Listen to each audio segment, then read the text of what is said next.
Want to become an elite level athlete? Well, look no further. The Reclaim Your Throne Elite D1 training course is all you need to take your performance from subpar to the creme de la creme of athletes all around the world. The purpose of this course is to give you a comprehensive weight training, speed, flexibility, recovery, and endurance program that is meant to prepare young athletes for collegiate and professional sports. This course is packed with over 2 hours of creative, action-packed lifts narrated and coached by yours truly to assure increased strength, speed, flexibility, recovery, and endurance. Hey, I get it.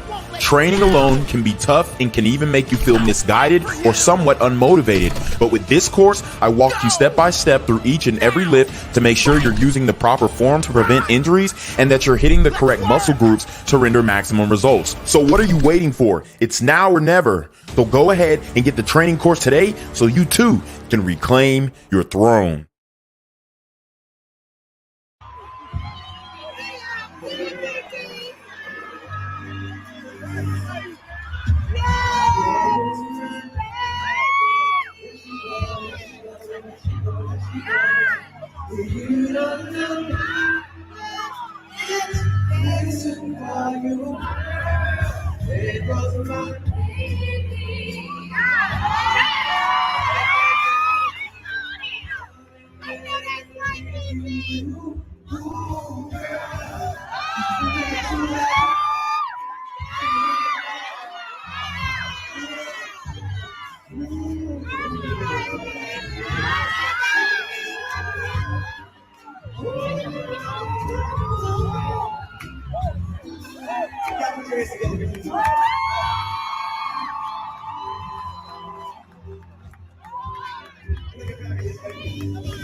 Okay, guys, so we have to talk about this.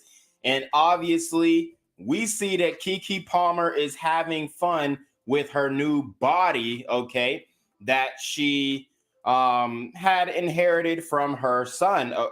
I've spoken on this topic before, how she looked good and she was, showing her body off and whatnot because she got more curvy after having a child. And this, for one, is a testament that, ladies, just wait on it. Once you grow into your womanhood, you will be able to have a body like some of these IG models if you work out and eat. And honestly, you don't even have to wait until you grow into your womanhood, right? You could just eat right and work out, and you will be able to get a BBL looking booty. Okay, but that's neither here nor there. If you really want to know how to grow your glutes, check out the Reclaim Your Throne Elite D1 training course. But as of now, we're going to talk about Keke Palmer. She does look good. It looks like she has a one-piece romper on with this see-through. It's not fishnet, but it's like a stocking type silhouette on. So it is definitely showing her whole booty cheeks. The one-piece romper that she has on is a thong one-piece romper. So it's not covering any portion of her behind. So for her to have a baby daddy and her be on Usher like this and, cuddled up with him, cooped up with him, this is absolutely inappropriate. It's embarrassing to her baby father. And, he has something to say about this. So the brother Darius Dalton tweeted, "It's the outfit, though. You a mom." Okay. So here's why he is getting flamed on social media right now. Because for one, Keke Palmer out earns him. Okay. So he has no hierarchy in his relationship. He has no say in what she can wear, what she can do, or how she can act in public. Because she is the leader in the relationship. She out earns him and she's got him beat on that. So she also has more clout than him. She's been a child star. Okay, she's been acting since a very young girl, and she has more money than him. So big bank take little bank in this situation. And a lot of women are upset that he had something to say about her fit. They're saying he's body shaming her. They're saying he's slut shaming her, saying all of these different things. But he is the father of her children, and she is the mother of his child. So, he wants to make sure that the mother of his child is being presented in a positive light and, you know, not being lusted after by millions of men to see. And she was just getting too touchy feely with Usher, hands around the neck, rubbing all on him. Look at how her hands are placed on him. See, all that 6 foot, oh, he got to be 6 foot stuff, all that goes out of the window when you have enough clout. See, Usher ain't an inch over 5'6", 5'7", okay? And because he has clout, because he has a beautiful voice, he is able to attract women who, you know, in other situations would deny him if he was not who he was. If Usher looked the same exact way and he pressed up on a Keke Palmer, there's no way she'd be going for it. But because of his talent and because of his clout, he is able to, you know, have this effect on her. And she's like a little girl in the candy store. And it almost looked like they were about to kiss when they released from that hug. And I know they knew the cameras were rolling, so they couldn't get into it. But you could tell that she is definitely, I mean, she definitely wants to smash him. Okay, that's for sure. And if her and Darius Dalton are still in a relationship, this is even more inappropriate. So let's get to some of the replies. Okay, this is a gift that somebody attached to this video. It says, Darius, what possessed you to fix your thumbs and tweet this? I want to know that. Okay. I really want to know that. I want to know that. Okay, so women are shaming him for you know, letting her know that, hey, I don't feel comfortable with this. This is inappropriate. But when men voice their concerns about the disrespect that they're facing in their relationship, they're silenced. And this is why men are walking away from relationships. This is why men are saying no to the modern women and getting their passports. And especially, you know, respectfully, I love the sisters and the queens, but especially black women, black men are saying no because you can't even tell them, hey, man, you are dressed inappropriate. The way you're hugging on this man when you're in a relationship is inappropriate. And I would like you not to do that. Now, I do think that he should have left this in private, right? He shouldn't have tweeted it, but he got what he needed to get off of his chest. And I hope that Darius starts speaking up more or, you know, start saying things because this brother is a Malcolm. Okay. He is well, let's go back to his picture. All right. He potentially has the ability to be a massively attractive, lucrative, communicative, operational, likable man. And he's still getting done dirty by Keke Palmer. Now let's get into what he says. He says, we live in a generation where a man of the family doesn't want the wife and mother to his kids to showcase booty cheeks to please others, and he gets told how much of a hater he is. This is my family and my representation. I have standards and morals to what I believe. I rest my case. And he is an intelligent brother to just say that and then, you know, log off. So shout out to him for giving his piece. He's definitely speaking up for men's rights. He's definitely speaking up for the male voice. And I guarantee that he does watch some Red Vitamin content, and he needs to watch my content because there are a lot of things that he could have avoided and mistakes that he made with Keke Palmer that he probably wouldn't have to face right now if he would have been watching my content from the get-go. So let's see the response from black women in the comment section. I'm telling you right now, they're not going to be happy. So this is posted from the Melanin Shade Room. They say people on Twitter are saying the father of Keke's child is overreacting. Do y'all agree? Now let's see what black women have to think about that. They say it's the audacity to talk about morals regarding a woman who you made a mother before you made a wife. Okay, well, that decision was made by both of them. And I guarantee she didn't want to marry him. I guarantee that he wanted to marry her and she did not want to marry him. That is how it goes in the community almost 80% of the time. Okay. And then she goes on to say, folks love bringing up traditional values to an untraditional situation. Well, guess what? I guarantee that man wanted to marry her. He has all the incentive in the world to marry her. She out earns him. She's, you know, a beautiful woman. She had his children, but I guarantee she denied getting married. I guarantee that. I guarantee he sat her down. Hey, you want to get married? Let's do this the right way. Boom, boom, bap. And she said, no, I ain't trying to get married. Da da da da. Whatever. Why can't we just do it like this? I almost guarantee it. It said because she was talking all this. Oh, it feels so good to be a single mom. Da da da da. Doing it on my own, dude. Oh my God, I did a video on that. It says bagged a baddie, impregnated a baddie. She got badder. Now he's crying. Sir, remain seated. Keke Palmer being a baddie before she had a child is not the truth. That's a fact. Okay, she was having skin issues. She was having flare-ups. She had bad acne. You know, she speaks about it. It was bad. It was absolute. I mean, it was almost deplorable. But now she looks good. She glowed up. Her acne cleared up because she had a child. And she looks way more beautiful now than she did before. Made her a mother before a wife and expect her to be a traditional woman. Pathetic. See, these I guarantee. See, this is why you need the red vitamin, because every red vitamin guy knows that he has all the incentive in the world to marry her, because she, like I said, she out earns him. She's the mother of his children. She has more clout than him. He has every incentive. So I guarantee he wanted to marry her. She didn't want to marry him. First off, it could have been addressed off social media, which I agree. Secondly, you made her a mom, not a wife. She can do whatever she wants. So just because she's a single mom, she can do whatever she wants. Is that the standard? This is how black women think. I'm telling you, you could have called her, which I do agree. Ever since Keke became a mama, she's been glowing differently and looking finer.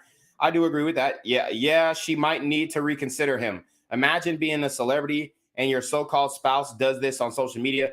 Any other problems you have, just be prepared for this little feelings or his little feelings to spill on social media. The fame must have gotten to his head now. But women do this all the time. What do I always say? Modern women love embarrassing modern men. And this is an example of modern women having the digital footprint of an adult film actress. In no other world would we have ever seen Keke Palmer's bare bottom. There's no other world. Why? Because before, she was highly ashamed of her body. Let's not act like she was not, okay? She was highly ashamed. She was highly insecure. And I'm glad that she did have this glow up. But just because you have a glow up on your man, honey, doesn't mean that you can leave him in the wind and be disrespectful and gloat your body to your celebrity male crush, which this is another example that women will go 100% for their celebrity male crush 100% of the time. I argue with your mama, okay? It says just because she a mom, she can't dress like this. It's one thing if she was naked or something, but this isn't even bad, like WTF. So, and this is a black male. Modern black men have been normalized to see their women half naked. She ain't naked, but she damn sure in lingerie. This is lingerie, brother, okay? I mean, it's absolutely ridiculous. She just made a post about how much she loves her man too. SMH ninjas are a liability. Always want to be an embarrassment at the wrong time. Okay, so ninjas are a liability. Yeah. Oh, yeah. All right. It's the fact that you want a wife but didn't give a ring. Make her a wife and not just a baby mama. Like I said, I guarantee that she denied his proposal. Now, this is what we're looking at. This is the type of environment that we're in as men. So I don't mind. I'm not mad at men for saying, hey, we're walking away from this dating thing, because this is how the women are acting nowadays. They don't care about how men think. So, men are going to, turn their backs on dating and relationships, and it's going to be recreational use only. He made some mistakes. He made some mistakes getting her pregnant. He made some mistakes not marrying her. He made mistakes, okay? And now he's going to have to live with this for the rest of his life. And I can assure you that this tweet guarantees that they don't get married. So you already know what it is, man. It's your boy, Reclaim Your Throne. Make sure you like, comment, share, subscribe. Send relationship questions to your email down below with a screenshot of your CashApp, so I know you're paying your tithes, man. Y'all to be in your freaking deal with the BS. You already know. Reclaim your throne. Want to become an elite level athlete? Well, look no further. The Reclaim Your Throne Elite D1 training course is all you need to take your performance from subpar to the creme de la creme of athletes all around the world. The purpose of this course is to give you a comprehensive weight training, speed, flexibility, recovery, and endurance program that is meant to prepare young athletes for collegiate and professional sports. This course is packed with over 2 hours of creative, action-packed lifts narrated and coached by yours truly to assure increased strength, speed, flexibility, recovery, and endurance. Hey, I get it.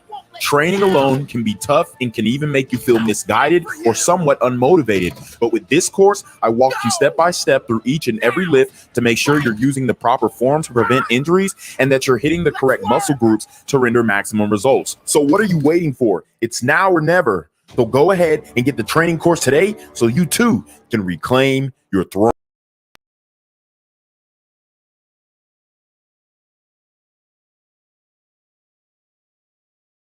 Shit.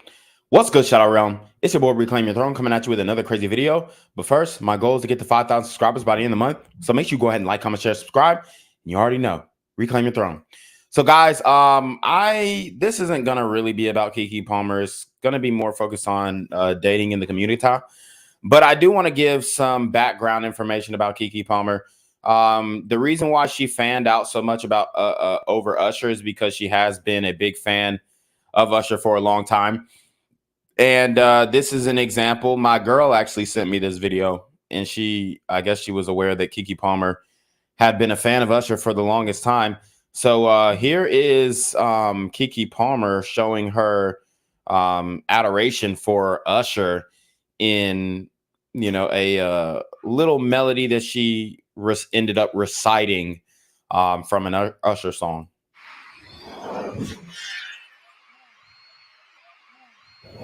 This is Sam Lala's random question of the day, and my favorite song to sing in the shower to have to be maybe Superstar by Usher. If you guys have that song, it's so good. Oh, I love that song so much. And he does this little thing in the beginning. Okay, when you hear the song, he does this little thing in the beginning. Okay, I'll just do it. Okay, it's like in the intro of the song, he does this beautiful thing. Okay, I probably won't sound like him, but this is what he does.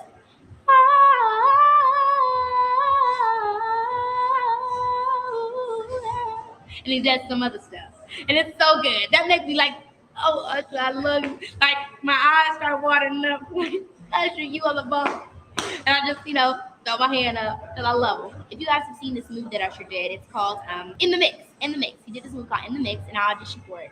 And I met him. Like I made it down to the bottom. I met him. I didn't get the part, but every time I see him, he's like always like, "Good to see you." And I'm like, "Oh, so good to see you too." And so it's awesome whenever I see him because he remembers me, and I feel so happy. So there you have it. She's been fanned out over Usher, and I mean, it's hard not to fan out over Usher. If you are a fan of R&B, then I mean, how can you not love Usher? He's got classics, okay? But like I said, we are going to be talking about dating in the community, and I've got videos of ex-swirlers coming out and saying, "Hey, man, it's not so bad. We really only have allies with black men in dating." And I'm not saying that is true.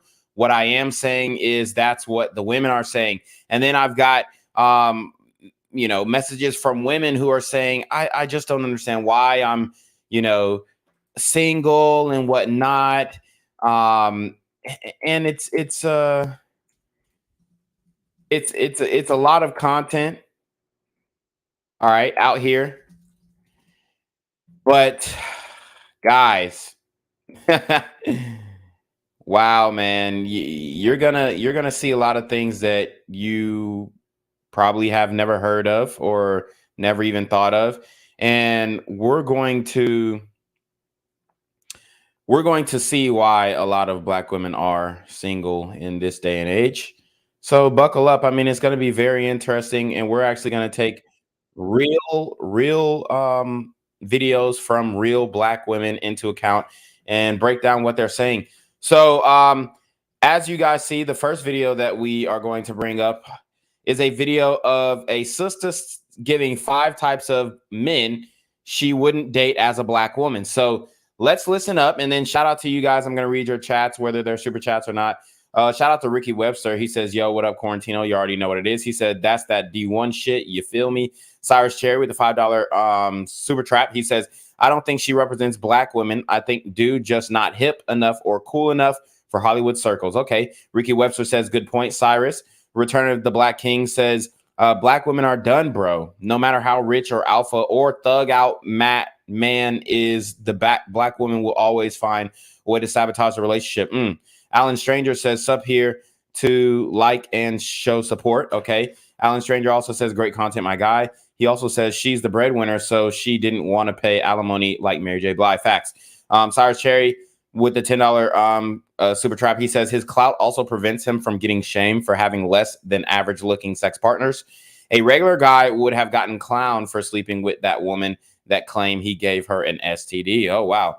CP the trucker says, what's good? Reclaim your throne. Tia Mowry is a mom, and even her son called her out on how she dressed. Wow. Distant Light says she was openly lusting over Usher in another video. Yes, we did see that. So let's get into it. These are 5 types of men that this black woman says she wouldn't date as a black woman. And what I will say is, whatever she lists, it's automatically going to diminish her dating pool in her dating prospects. So we already, we haven't even seen the list, but you got 5 things off rip that you know that you're not going to go for. That is minimizing your dating pool. Now, these 5 things could be critical in dating, or they could be trivial. So let's see. These are 5 types of men I would never date as a black woman. Number 1, men who have never dated a person of color or a black woman before. Okay, so I get she could be talking about black men, but the likelihood of that is lower. So she might be talking about people outside of her race who she is considering dating, but if they have never dated a black woman before and she's their first black woman, she's not going to deal with them. So that's blocking yourself off from the majority of men outside of your race off rip, because most men date within their race. So, I mean, you're already minimizing your dating pool to strictly black men off that first requirement. I'm a college course. This is not high school and this is not middle school. I am not here to teach you about what it means to date a black woman. I'm not explaining to you why I wear a bonnet before I go to bed. I'm not explaining to you what it means to get invited to the cookout. You just got to get those prerequisites in, or else you're going to fail. 2, non-black men who only date. So you have to be cool enough to be invited to the cookout. These arbitrary, non-tangible requirements that a lot of these women have is also what limits their dating pool and their dating options. What does it mean to, be invited to the cookout? What does it mean to be prepared to date a black woman? Shouldn't you just having good manners and being a good man be good enough? But no, now you have to catch on to these culture innuendos and whatnot. And I understand you want to be with somebody who's a good fit. But oftentimes, if you're searching for men outside of your community, that's not what's going to happen. All right. Unless you're just getting like some white guy who's like really trying to be black, which they would classify as a wigger, which, it's a little cringe. Now, I like a white guy with some swag for sure. Right. But once you're just like 100%, once you got a white dude and he's sagging his pants, then you're like, okay, you're going a little too far, big dog. But number 2, let's listen up.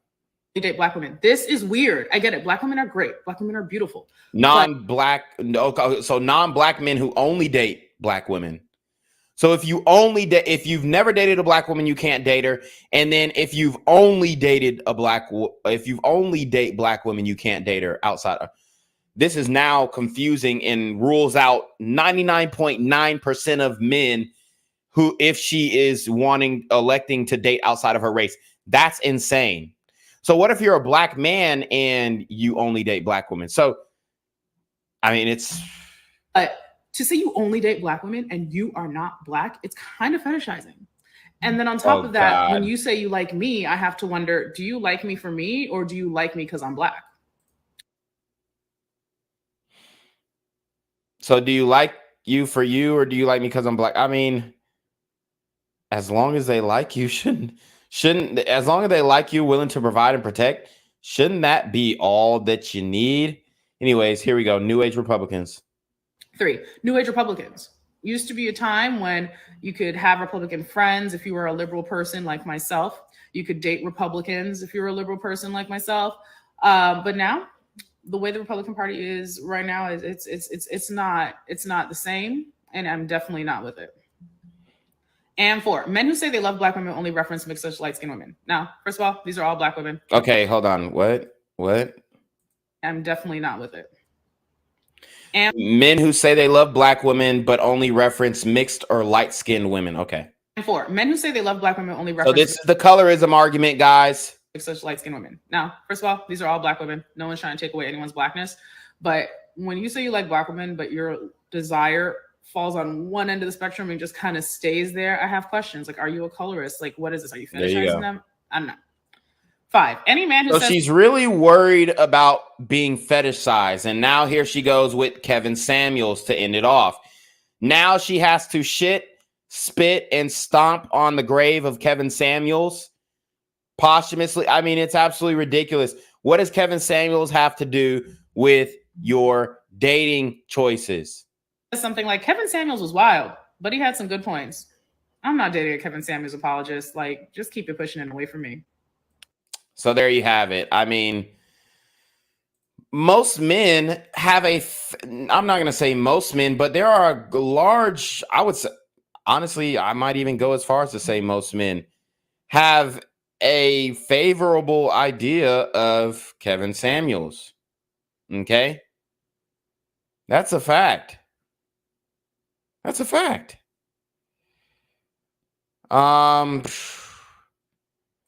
So I mean,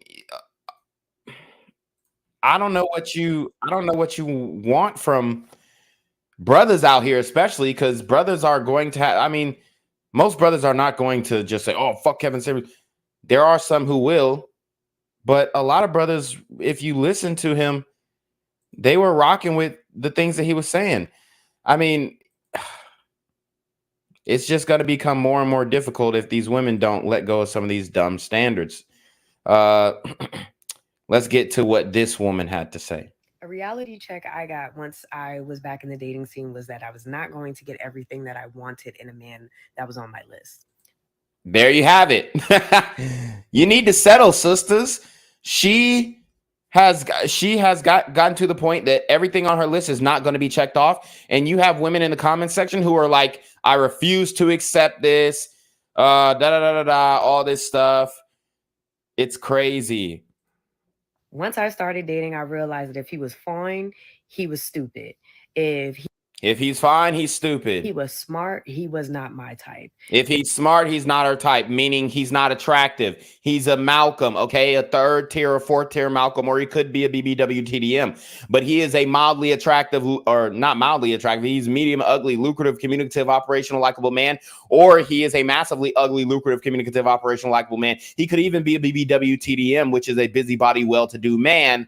But that's what you're saying. If he's fine, he's dumb. Who's fine and dumb? Hood niggas. That's what she's talking about. So she's referring to hood ninjas who are fine and dumb.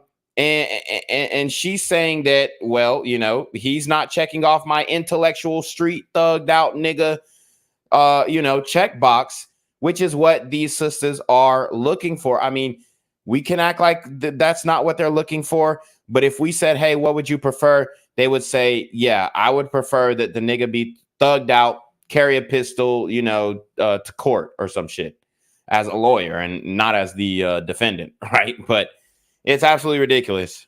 If he was smart and fine, he was a liar. If he's smart and fine, he was a liar, okay? It's almost like I needed to mix all of these different guys into one man so I could get everything that I wanted. But then I read a book, and basically the book was talking about that. It said you're not going to get everything that you want on your list. It's just not going to happen. And trying to look for perfection means that you are a narcissist. It talked about how we're attracted to people in wow, so it sounds like she actually is attempting to take some accountability. 3 ways: physically, mentally, emotionally. So you need to pick your top 2. So basically, if you want them to be cute and you want them to be smart, then they probably don't have any emotional empathy. And if they have empathy and they're smart, then they might not be your usual type. You have to pick. Yeah, so I actually liked that video, and it was very realistic, and you had women in the comments section acting a damn fool. All right. So now what we're going to do is we're going to get into some real videos from some real black women on YouTube who are sharing their experience. And this is a smaller YouTube content creator, but she's referencing Rebecca Lynn Pope. and some of the things that she's saying in these videos we have already seen before. But if you're new to my channel, then you probably have not been brought up to speed with you know, a situation that happened a few years back where Rebecca Lynn Pope decided that she was not going to help women out anymore, specifically Black women out in mating and in mate selection, because they wouldn't lower their standards. And she would bring them perfect men and the women would spit in her face. Okay, so shout out to Wiz G. He says these Black women want a king. Vaughn would agree that works a corporate job. Facts. A lot of the time I realize that other cultures kind of get this. I need you to hear me. Other cultures tend to get this. And when I say other cultures, I'm talking about white culture, Indian culture. I'm talking about other cultures other than African Americans. And a lot of the time what happens is, don't forget Asian or Oriental culture. I know they're gonna say, oh well, Indian's Asian too. Well, we're talking about Chinese, Japanese, Korean, etc. You're mistaking the playboy for a husband, and you're trying to marry a playboy. Okay, so you're mistaking the playboy for a husband. Who is the playboy? The thug maxed alpha simp. It's simple. That's the thug maxed alpha simp. The playboy is the thug maxed alpha simp. Guys, you have to understand these dynamics. Why is a thug maxed alpha simp a thug maxed alpha simp? Because he is thug max one. And what are the requirements for being thug max? Okay, having tattoos, like excessive tattoos, especially neck tattoos. Sagging your pants. Okay. Wearing Jordans every single day of the week. I'm not saying you can't not wear Jordans, right? But I'm saying wearing them every single day of the week. Really wearing a poosh shiesty mask. Okay.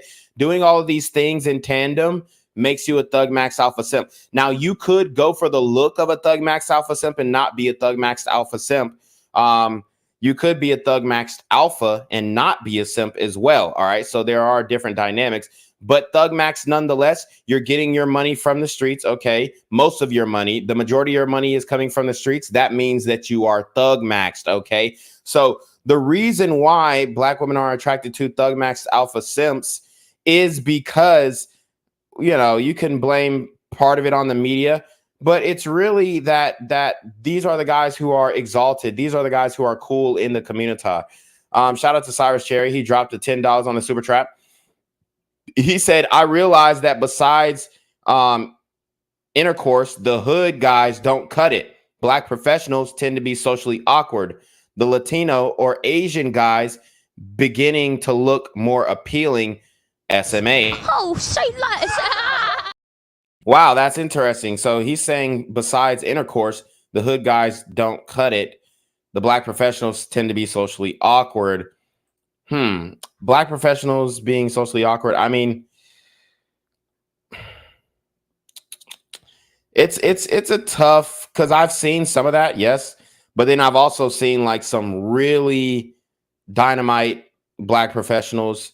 But of course, I am in Atlanta, so that kind of skews it, my perspective, or at least my anecdotal perspective. So you might be onto something. Instead of marrying a husband. And that's, a lot of women don't realize this.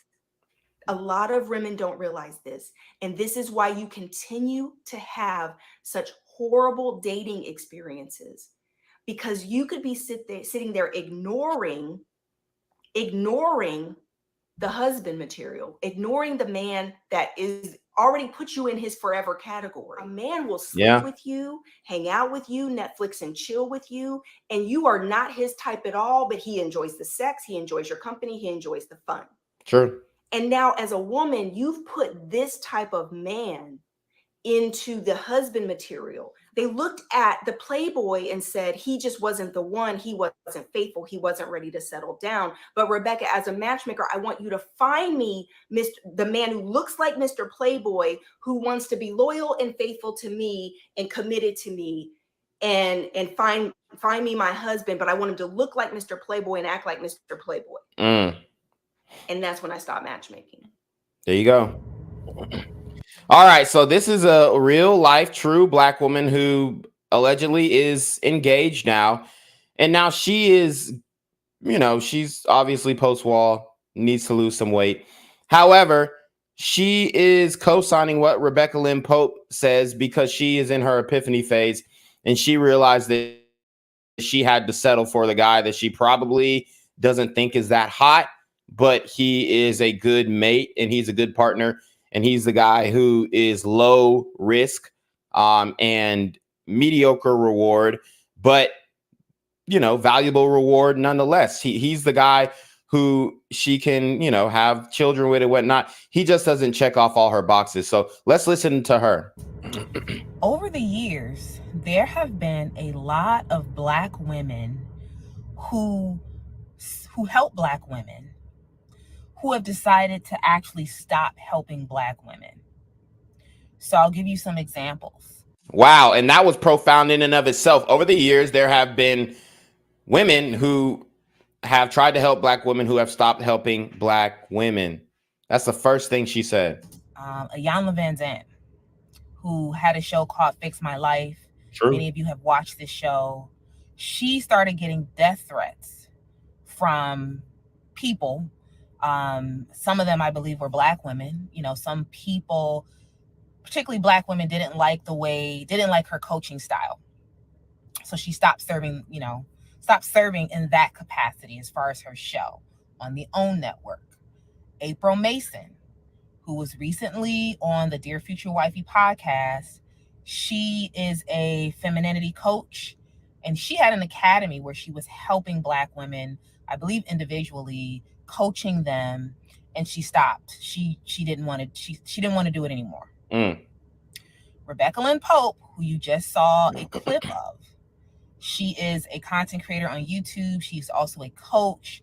She teaches courses, more so around, I would say she does more so life coaching.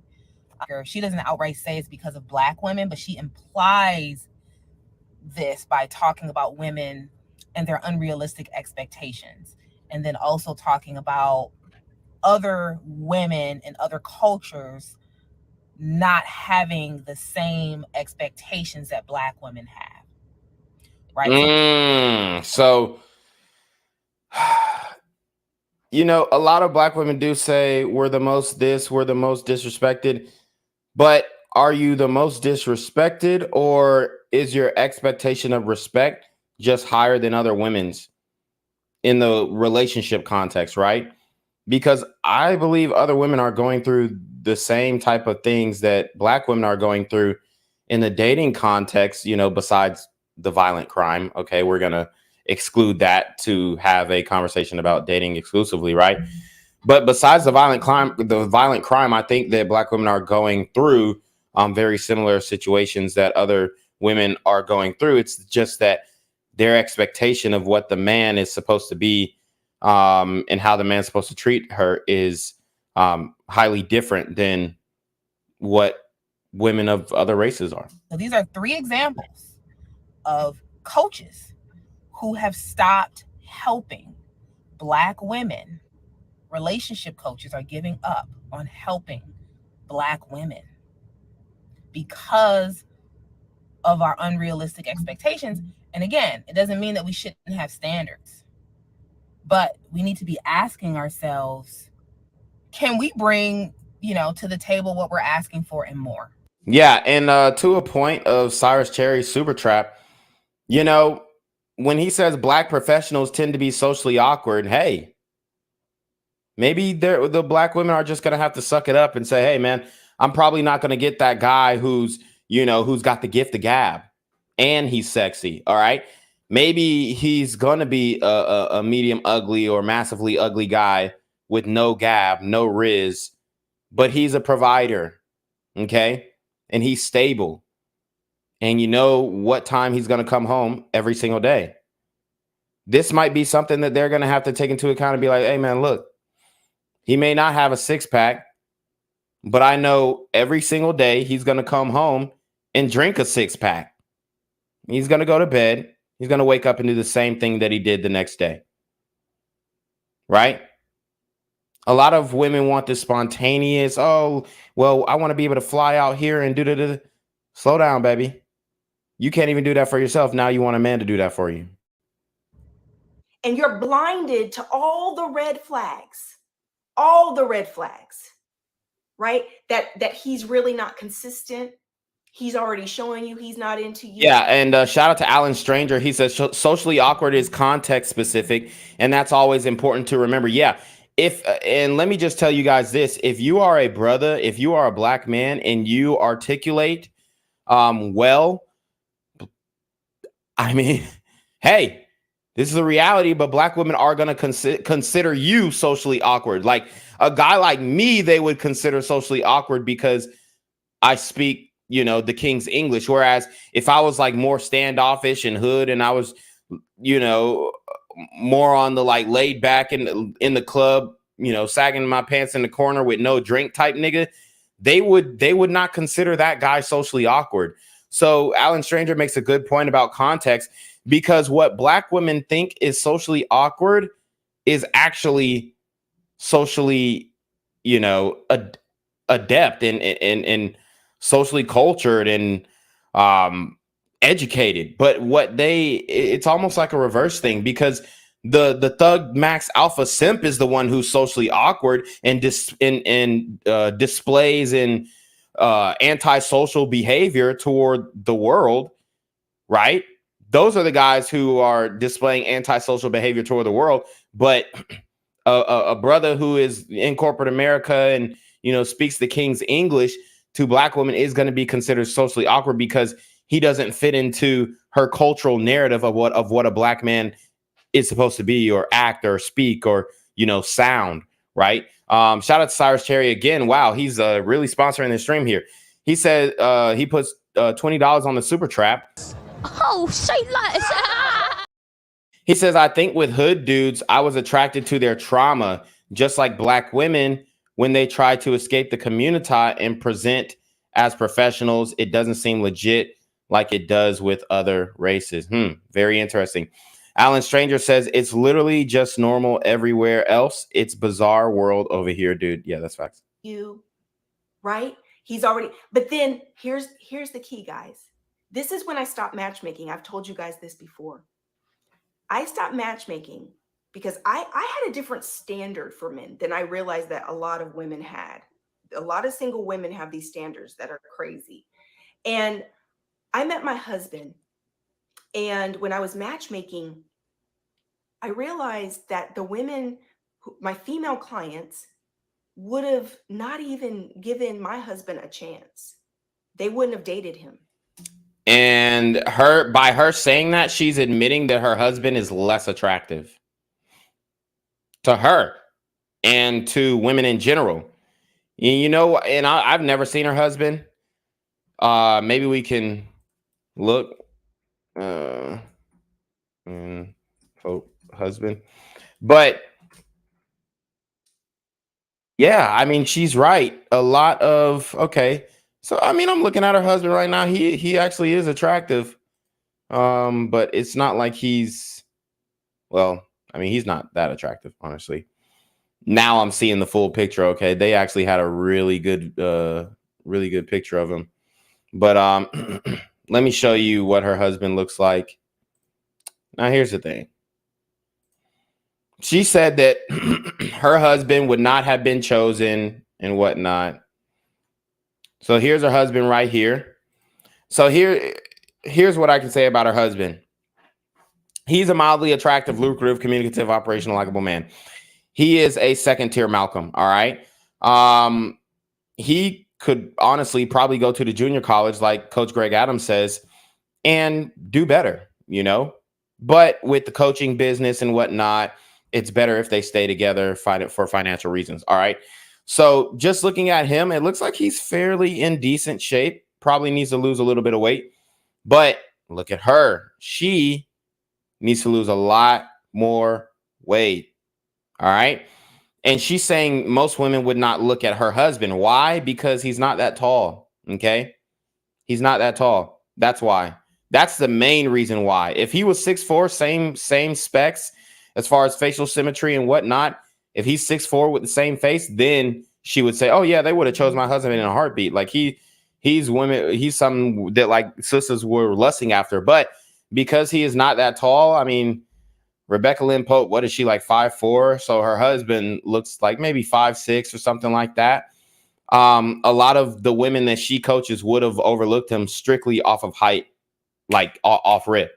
Even though he's a brother with his hairline, he's not bald, okay? Even though he's growing up, you know, it looks like his beard can grow fully, but he keeps it trim.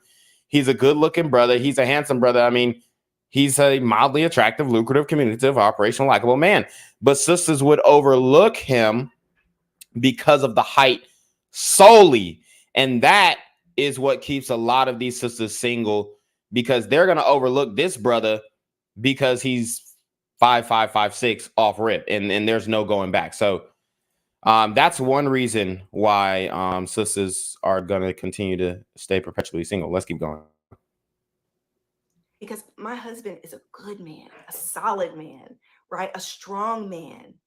I mean, my husband, but literally, it was like, I realized that's not what a lot of these women are looking for. And you know, I've done videos about this, about how women and they're not looking for him because he's just too short. That's literally the only thing holding them back. Literally. Expectations of men have gotten so ridiculous. And obviously he's also not thug maxed. And I think Rebecca Lynn Pope is spot on. When she talks about other races or other cultures, you know, and how they're socialized, it is very rare for a woman of another race or culture to make comments and say that, you know, I can do bad by myself, or, you know, I have my degree, I'm good, you know. And I mean, it's not that rare anymore, but I see her point. Black women kind of, you know, stand on that. Whereas other women do concede in other races that, hey, you know, yes, I'm educated. Yes, I have all these accomplishments, but I still want a man. In my experience, women, again, of other races and other cultures seem to understand the value that men have in their lives and just in the world. And this is kind of ingrained in them from the time they're born, right? Whereas Black women, I think oftentimes many of us are socialized. We're socialized to think that somehow education can serve as a placeholder or can serve as a substitute for a man, for a partner, etc. And this can be a very tricky space to navigate with Black women. You know, many of us are very accomplished in our careers, and we're trying to navigate dating. We hope to, you know, one day become married. And many of our jobs, in my opinion, incite and encourage us to become more masculine. Wrong. Your job is not doing that. You're doing that. Point blank. Your job is not doing that. You're doing that because you would rather listen to your boss than the man. That's what it really comes down to. You have more loyalty to your boss than to your man. Because if you were more loyal to, because you're not masculine to the boss, are you? Fuck no. Otherwise, you'd be fired. You wouldn't have a job. So it's not the job that's making you more masculine. It's you becoming more masculine because you feel like you're hot shit because you got a government job. And I'm going to be doing a video about how, as Black women, we can protect our femininity. That's another video. This video, I want to mainly just focus on and highlight and really reinforce what Rebecca Lynn. Like, y'all are not doing laborious physical labor jobs, bruh. How is it making you more masculine? Like, every job that y'all are doing is sitting up in some air conditioning. See, here's the thing. Women in the workplace just get frustrated more at the obstacles that come your way, or that, you know, that arise in a normal workplace environment. Women get more flustered by this. Women get more flustered by hiccups and things that are you know, unaccounted for, or a random event happening in the workplace. They get more agitated by this. That's why if you've ever worked with women in an office setting, in the beginning of the day, I mean, their moods range. They could come in and be really happy in the morning, or they could come in and be really pissed in the morning, and they're gonna be a bitch the whole shift, right? Or they could come in and you know, be really happy in the morning, and then something changed their mood after lunch, and then they're gonna be a bitch for the rest of the shift. These things happen with women often in the workplace. So it's not that the workplace is making them more masculine. You choose to be more masculine because you're just you're turning a molehill into a mountain, right? Because things that are not that big of a deal, especially when it's work related, which you're not going to lose your life over. You know, there was a mistake in I don't know, fucking the HR department where somebody who was supposed to be hired never got their onboarding details or emails or something like that. Women will blow that situation up in the workplace instead of handling it, solving the issue, and then going to whoever made the mistake to correct them. That's just what I've seen in the workplace. Obviously, I'm giving an anecdotal assessment of that, but they're more flustered with workplace unpredictability than a man is, especially when it comes to you know, layoffs and being fired. Alan Stranger says the low level of black misandry goes back decades. There's videos of James Earl Jones back in the 70s talking about this. The dysfunction runs deep. Alan Stranger says that black women have, but due to feminism, it's been like that in America in general, I guess. Okay. Pope stated. It's absolutely true. You know, we get the categories completely confused when it comes to the men that we are interested in. And my mom actually told me this. So shout out to my mom if you're listening. I remember there was a point where my mom made a comment and she said, you know, you need to stop focusing on who you like and focus on who likes you. Yep. And that's what men have to do. That's what men have to do. And women hate to hear that. Stop focusing on who you like and focus on who likes you, because who you like is going to break your heart as a woman more than a man is. If I as a man focus on who I like versus who likes me, I'm going to be a virgin for the rest of my fucking life, unless I can change that woman's mind that I like, right? Whereas as a woman, if you focus on who you like and not who likes you, you're going to end up being ran through, because you're going to fuck all the guys that you like. They're not going to like you back. They're going to get your pussy. And then you're going to go and, do the same shit with another guy. Whereas if you just focus on the guys who like you, then, you know, you'll be better, but you friend zone those guys. Those are the guys in the friend zone. Those are the nice guys that you would never consider romantically. And that's your damn problem. And that's as it relates to dating. And women have a tendency to go from one of these relationships to the next, to the next, to the next, because all you're going off of is who you like and who you're interested in. I'll tell you this, ladies, it almost doesn't matter who you like. Facts. It doesn't matter if you like them. Who likes you? Facts. Who's into you? Who is seeing you as you're there forever? Because like I say, as women, we get to choose who to date, but men choose who they marry. The man's putting a ring on it, not the woman. It does not matter who you like. And I think this is something that a lot of black women are not told. You know, it was a big light bulb moment for me when my mom shared that with me. And here's the thing about her.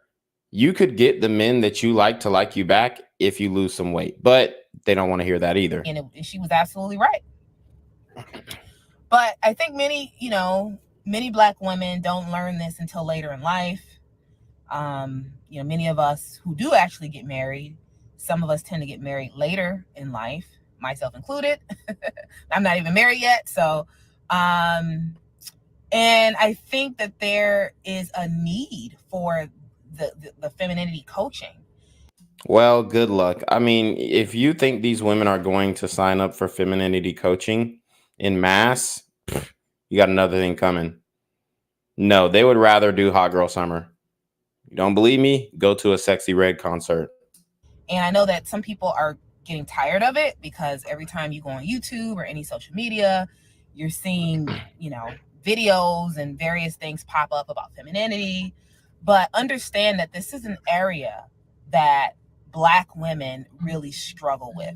There is a process by which, as a Black woman, to have a successful relationship and especially to have a successful marriage, oftentimes there are things that you need to unlearn. And, there are ways that you need to navigate your relationships differently. And I just wanted to highlight that. I wanted to show that clip. The clip went viral when Rebecca Lynn Pope posted that the video that you saw was 3 years ago. It went viral. And understandable because she really nailed it. She really nailed it when it comes to who you date or who you marry or who you even just invest and spend time with. It's really about looking at the character of the person, their integrity. There's so many things. I think many Black women look at looks, look at height. Those are not. There you have it. And now we're getting to the gist of it. That's what it's all about. And these will be the same Black women who will say, no, it's all about personality. It's all about personality. Y'all know y'all full of shit. Y'all know y'all full of shit. Looks, height, thug max, alpha simp. That's literally all they're looking for. And look, I'm not mad at it because, I mean, I date who the fuck I want. That's all I know. All right. But as far as you guys, I'm actually trying to give a lending hand or, some virtual advice or whatnot. But that's really what it's about. Is he a thug max alpha simp? Is he tall? Do I think he's cute? Is he thug maxed in alpha simp? That's what it is. At the most important specs, so to speak. And, also in response to this thing about choosing a man, I like what she said. Women choose when it comes to dating, men choose when it comes to marriage. And we all know, well, for many. And these women are just now figuring this out in their late to mid 30s.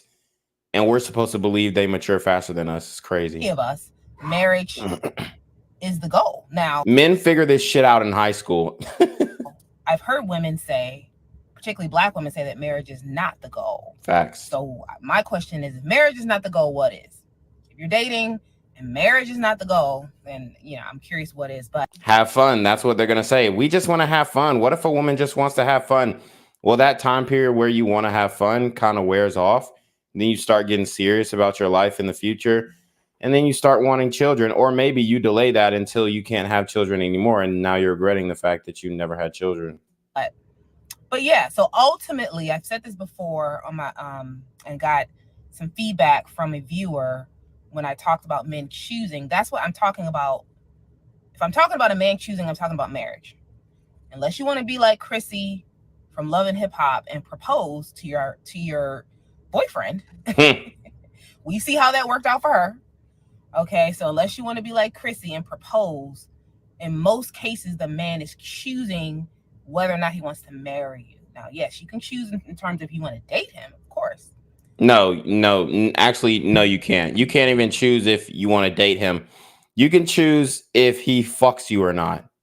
That's all you're choosing. You're not dating this man. What date did he take you out on? He took you to Netflix and chill. Bruh, women got to stop saying, oh, I dated him. No, you didn't. This nigga never took you out in public. He fucked you. That was it. But I think that it's really about who likes you. It's really about who's into you. Because if you like a guy and you're interested in him, but he's not interested in you, then there's going to be a major imbalance. And this is why love is such a rare find. Love is a rare find because of the very fact that both people need to be invested in each other. And I'm not talking about money, but I'm talking about honesty, vulnerability.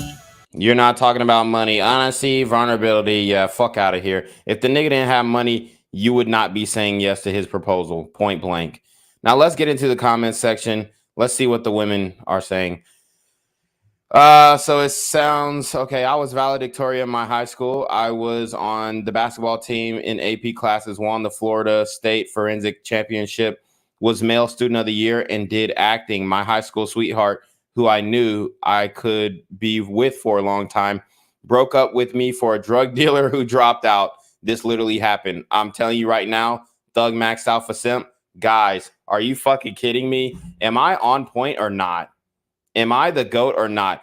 This guy is, I mean, he's an athlete. He was probably tall since he played basketball. He won Florida State Forensics Championship. This guy is extremely intelligent, valedictorian of his class. I mean, it sounds like he's a black guy too.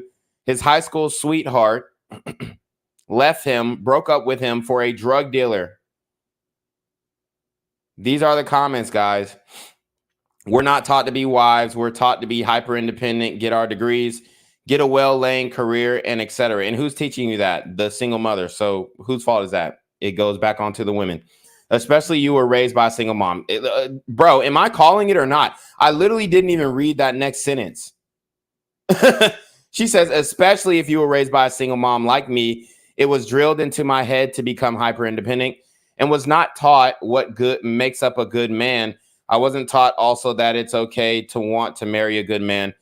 Child, I had to start therapy and began working on this, and praise God, I've met an awesome man, a good man. Okay. Thank you for this. I'm so glad I didn't buy into the toxic culture that has misled many black women. I've been happily married for over 2 decades. Okay. Who chooses who they date, but it says women choose who they date, but men choose who we marry, equal balance of power. The video is spot on. Back in high school as an academically inclined nice guy. See, these are the guys that y'all keep, that Cyrus Cherry, not y'all keep, but that Cyrus Cherry was describing as quote unquote socially awkward. Socially awkward to black women is pronouncing your words. Ew, you're weird. You said water instead of water. Swear to God. I mean, I don't know. I don't know what to tell you. You can think that I'm lying or not. That's just the fucking truth. And I'm gonna tell the truth. I mean, socially awkward to black women is pronouncing your words and saying a word that's, more than 6 or 7 letters. Honestly. Shout out to Matthew, my guy. He says, "You talk white," in quotes. Yes, exactly. I mean, that's literally, they don't like that. They don't like that, bro. They don't like that. Especially coming from the South. Like, if you ain't really talking like this, like if you ain't got no little thing in the way that you talk, and like that shit just like fall back on some shit like that. Like, if you really ain't talking like this, I'm gonna tell you right now, you is not finna succeed in Atlanta, especially with no bad bitches. I ain't talking about no fat hoes. I ain't talking about no ugly ass bitch, bro. I'm talking about a real bad bitch in Atlanta. You know what I'm saying? She got that ass. She got them titties. She got a pretty ass face with some even skin tone, bro. Like, if you is not talking like this, bro, I'm telling you right now, nigga, unless you got clout, unless you got money, nigga, you is not finna eat in Atlanta with black women, bro. I'm telling you that straight up, bro. And if you don't believe me, you can come to the ANC for your goddamn self, bro. Because if you don't talk like a country ass nigga, I'm telling you, not finna have no success, bro. None. Zero. Zip the doo doo die and zip the doo day, bitch. I'm telling you right now, if you are not talking like this, bro, and you are a black man in Atlanta, and then you want to use the King English and sound like you just like a smart ass nigga or something like that, they literally will call you, man, shut the fuck up, smart ass nigga. Oh, proper talking ass nigga. Oh, enunciating your words ass nigga. I'm telling you right now, I swear to God, I'm literally in the heart of Atlanta. If you don't believe me, if you don't believe me, come out here and see. Oh my God, you're just being a caricature. Oh my God, you're just being a coon. You're just being all right, bro. I mean, you could say that. You could say that, but when I go out onto the streets And then I approach these women in real life, which I do, which you can see on my channel 304's Don't Get Cold podcast. I approach real women in real life and talk to them. And, you know, a lot of the reason why I get good reception is because I have the camera out and I look professional and I got a microphone and they think that I automatically have clout. But if I was just like, if I hid the camera and hid my microphone and whatnot, bro, why are you talking to me? The fuck? I mean, it happens sometimes. I mean, I'm a decently looking guy, so I don't get rejected that much, but it's happened before. And you have to disarm sisters, especially if you're a black man who speaks the King's English. Now, if you come up like, hey, what's good, shawty? Like, I'm really trying to get to know you on some real shit. Like, hey, man, I was like looking at you across the street, your vibe and shit like that. This shit was just resonating with a nigga. So, like, if you come with that type of vibe, then you might not get the, why are you talking to me? Like, you might not get that attitude off rip, because there's a psyche, like a psychological dynamic that goes into it. I talked about it before, but essentially the reason why a lot of sisters like lean onto their education is because they know that they date thug maxed alpha simps, and those are the only men that they're really smarter than. Like, those are the only men who they think they can outwit until those thug max alpha simps do what thug max alpha simps do and murder over, you know, controversies and disagreements. But like I said, excluding domestic violence, the reason why black women, you know, who are educated and whatnot in college graduate, the reason why they deal with the thug max alpha simp is because they feel like the thug max alpha simp cannot outsmart them, and they feel like they can control him. Okay, just like that video that we're breaking down tomorrow about the older woman who dated the 17-year-old boy. So it says this video is spot on. Back in high school, as an academically inclined nice guy, I couldn't get any play with the sisters. Once I got to college, I became more of a nasty bachelor, recognizing that many sisters were more into style and swag than character and substance. So guess what? I couldn't keep the ladies off me during that time, while openly stating I wanted no commitments in dating other women. It's insane. Eventually, I met a lovely quality sister during my doctoral program. And this is a doctor. Black men ain't doing shit. Black men ain't. This is a doctor talking to us now. And we have been married for 24 years. Before meeting her, and he committed and stayed with her for 24 years. Ain't that something? And I mean, looking at his profile picture, he, you know, he's not attractive. He's not conventionally attractive, what most sisters would consider attractive. Before meeting her, I strongly suggest broadening my options to other races of women. When I arrived at graduate school, I would go out to clubs occasionally. While there, I saw the sisters from graduate school, presumably among the best and brightest of our women, chasing dope boys. So even some of our highest caliber women also prefer cads and criminals over quality men of character. Is sad. No, it's not sad. It's actually amusing. It's actually hilarious, because the well-to-do black men, the Malcolms, okay, the massively attractive, lucrative, communicative, operational, likable men, or the mildly attractive, lucrative, communicative, operational, likable men, or the medium ugly, lucrative, communicative, operational, likable men, or the massively ugly, lucrative, communicative, operational, likable men. Even the BBW TDMs, the busybody, well-to-do men, are not saddened by this. We're laughing at it because we know that we have options not only overseas, but with women of other races in this country. We're just trying, or have tried, to make it work. Me personally, I tried and I'm good on it now, but I know other brothers are trying and have tried to make it work and just couldn't find any common ground.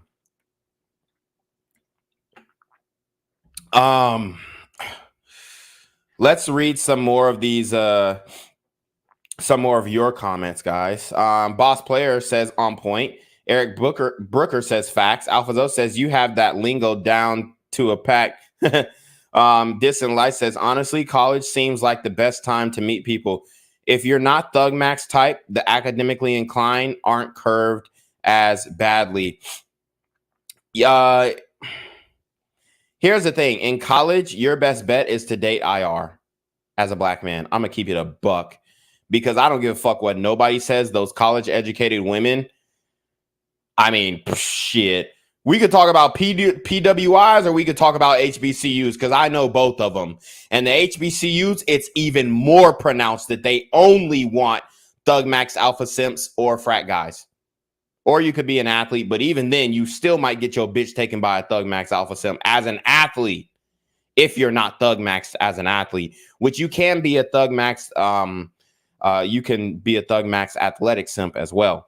But you know, I mean, we could talk about PWIs, we could talk about HBCUs, but at the PWIs, the sisters are still chasing either the athletes or the thug max alpha simps. Argue with your mama, because that's just the facts. Matthew says, no lies told. Alpha Zo says, if you talk like that, you will smash all the 304s. Facts. Alpha Zo said, hey, shawty, I'm really having and getting money. You better get with the program and get put on. Big facts. He said, excuse me, miss. I think you're gorgeous and would want to wine and dine you by taking you out to dinner. You will get hit with, no, thank you. I have a man or I'm not interested. You're absolutely right. Matthew says, I've had plenty of black women who came on to me and then backed up once they realized that I'm a proper moving guy who went to college. It's hilarious. That's a fact. Matthew says, our options have much more class as well. Yeah, that's true. Distant Light says, I went to a PWI. Yeah, man. Caesar D says, thanks for bringing attention to this very serious, disturbing matter. Yeah. And here's the thing. When it comes to PWIs, yes, there are some more earthy sisters who will date the more intellectually, academically inclined brothers. Yes, I'm not saying that, but I'm talking about the baddest of the baddest, the most attractive. In PWIs are dating thug max alpha simps who don't go to school, who are not enrolled in the university, or athletes. There's no in between. There's no in between. Or they're dating IR, or they're dating a white man. Those are the only three options. And I'm telling you that because, I mean, shit, I was in college 5 years. I still live near college campuses. Guys, that is the reality. A sister at a PWI, I don't give a fuck if it's an Ivy League school. If she's the baddest of the bad, if she's hot, she's either dating an athlete or a thug max alpha simp who does not even go to the university, or she's, dating IR, which is very, very extremely rare, especially for the most attractive sisters. The most attractive sisters are not dating IR. The most attractive sisters are with thug maxed alpha simps. Think of the baddest black woman that you've ever seen in real life, not online, not on the internet, in fucking real life. She is with a thug max alpha simp. She's super hot, voluptuous. She's with a thug max alpha simp. I don't know what the fuck to tell you. I guarantee 9 times out of 10, if she's an 8, 9, hell, I mean, even a 7, because 6 is going into like butterface territory. If she's got a cute face and a nice body, she's dating a thug max alpha simp. Facts. There's no ifs, ands, or buts or in between. Distant Light says athletes did clean up. I admit. Yeah. Matthew says those women do not want a man with legal motion. Yep. It doesn't excite them. Facts. Alvazo says, and those thug maxes live with them rent free and drive their car while she's at work or class while he sells drugs out her apartment. Absolutely. I mean, you're 100% right. You fucking hit the nail on the head. Another one says, I am a black man and I grew up in the inner city in the Midwest. So this is the Midwest. This is all demographics of black women, guys. Notice, pay attention. This is Midwest, bumfuck America. I was never the coolest guy, was very poor, and didn't have name brand clothing. Name brand clothing is one of the most important things to black women in high school. Argue with your mama. Name brand, let me repeat. Name brand clothing is the most important thing to black women in high school, period. If you have USPA instead of polo, you're fucking done. You're done. If you got the fake Chuck Taylors, you're done. Fake Converses, the off-brand Walmart joints, you're done in high school. You will never have sex. You will remain a virgin in high school. Facts. Facts.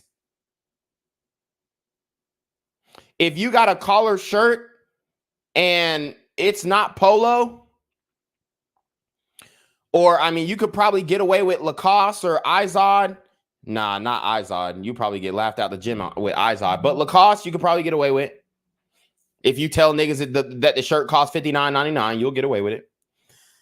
But I'm telling you right now, name brand clothing is the most important shit to black women in high school, period. There's no argument. There's literally no fucking way you can argue with this point. Unless you didn't go to a black high school and you're just, naive or non-assuming. And then I also want to get into this Dr. Umar podcast that he did with the Real Wrap-Up crew because there's so many comments that I have on that one. And we might bring that up later on. But I mean, that's just the reality. And if you have a point to refute that, I would love to read it in the chat. I'm reading all chats because I love you guys and I participate with you guys, whether you financially contribute to the stream or not. But you're not getting around that. Name brand clothing is one of the most important things to black women in high school. Matthew says those women do not want a man with legal. Oh yeah, I read that. Matthew says there was a light-skinned girl in my class who was a solid 9 out of 10. Had a conversation with her and she told me how her man was a scammer. Facts. Yeah, I mean, the baddest light-skinned girl, which, I mean, the funny thing about me going to high school is because I had a whole bunch of siblings. And, I'm going to keep it a buck. My stepsister was like top 10, what most niggas would consider the baddest girl in the school, like hands down. So I had a very close relationship with bad bitches at the school just because my stepsister was one of the bad bitches at the school. So I can tell you with certainty that I know the insides and outs of what these women are thinking. And I'm going to tell you right now, yes, the light-skinned girl, the 9 out of 10 light, and every guy has this at his, if you go to a black school, everybody has this. The 9 out of 10 light-skinned girl at your school, she's either dating an athlete or a thug maxed alpha simp. Eric Brooker says, hoes come from all walks of life. Don't matter how educated their life was. Yeah, I mean, yeah, that's true. But we're not really talking about hoes. We're not talking about promiscuous women. We're talking about the mating choices and dating choices of black women in our community. Matthew says, one rumor about a fake Louis V belt and it's over. Facts. Facts. Alphazo says, no designer equals no play or box. Absolutely. Eric Brooker says, these hoes dating scammers. Facts. Alphazo says no name in shoes or clothes equals virgin. Facts. Eric Brooker says dick in danger, turn they ass on. True. Matthew says, yep. In college, I've seen the best looking black women going to the thugs who probably dropped out of high school. The best looking Beckys love the frats and the athletes. Absolutely. You're 100% right. You're on to something, Matthew. Caesar D says, I know sisters in their 50s who have high paying professional jobs that have moved in guys straight out of the penitentiary that don't have a dime to their name. Absolutely. It happens all the fucking time. You don't believe me? Oh, you don't believe me? Oh, look at Daddy. He's not my dad, Mom. Really, Ava? He's not. My dad's in jail and I miss him. You heard what Ava said. Her dad's in jail and she miss him. But old stepdaddy over here fixing the bike up. Let's read this one. Let's read this one. Woo! I am a black man, and I grew up in the inner city in the Midwest. I was never the coolest guy, was very poor, and didn't have name brand clothing. I was always respectful and kept to myself. Had my sights on many pretty black women from grade school to high school and was rejected by most of them. All because I was not a popular guy or a dope boy. I ended up marrying a Puerto Rican woman. Shout out to this brother, Passport Bros on top. Guys, we need to acknowledge our passport kings who make the decision to do what's best for them and their families and the families that in the future families that they want to start. We need to acknowledge and praise these passport kings out here. Okay. He married a Puerto Rican. I mean, you don't need a passport to go to Puerto Rico, but y'all get my point. That foreign. Okay. He ended up marrying a Puerto Rican woman and she realized his worth and potential. Now, when I go back to high school reunions, I see all the used to be popular women, big as hell and unmarried and divorced, trying to hold on to the memories of when they used to be that it girl. Abso-fucking-lutely. And they stay in that perpetual state of delusion up until their dying day. Let's see. Okay, somebody's saying some philosophical bullshit. Okay. Here's a self-reflective black woman. Oh man, we've got so many different stories in here, guys. I mean, I could sit up here and read all these comments, but we got to move on to the next topic. I'll read a few more. She is so correct. I used to work with a Chinese lady who told me when she was in dating mode, she tried to date the most handsome guy she could find. But when she realized it was time to marry and start a family, she didn't look for just looks anymore. She looked for character and stability. So even the Asian women, they dating, you know, I don't know Asian Chad's name, right? What is it? Win or something like that. It's really hard to tell us black women anything. We see other struggles and let them continue. We ask people not in those roles for all the advice. Talk to older married women who have a similar path that you want. Yes, we know you don't want their lives, but get advice from those on the journey. Okay. Man. Wow.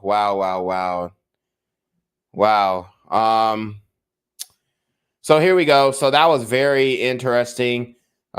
We heard so many different stories. Okay. Now I want to go to this topic about weight. So I'm going to let this play. Black women get really start talking about weight and the accountability that you have to take. I'm going to take a bathroom break, but I will come back and break down this video. If you're single, could be your attitude. It could be your attitude or it could be your weight. So let's get into it. I think the problem comes in when we automatically assume that because a bigger woman is big, she's insecure. Because I've met so many in shape, gorgeous model women talk about how they were so insecure that it didn't matter that everybody said that they were gorgeous because it's outside.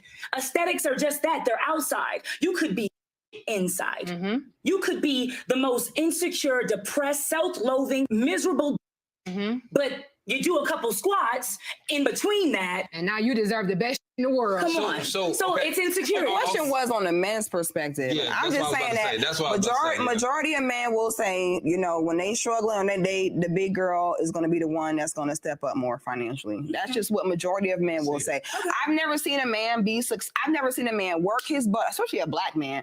As a black man, you're overcoming all odds, work your off, you become successful, you get the bag, you go out, you see a woman 350 pounds and be like, yep, that's my wife. I've never seen it. I have. When well, you gotta show me, because babe, I ain't never seen it in my life.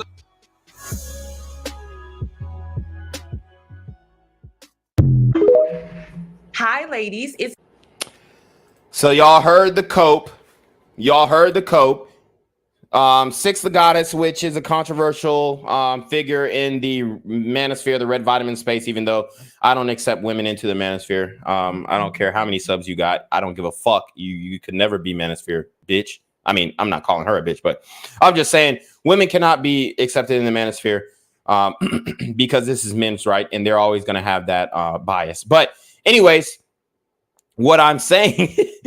I ain't mean to go so hard on her. I just, you know, I had to spit. But anyways, what I'm saying is The woman said, oh, well, I've seen 300 or successful black men, sexy, successful black men get with fat women.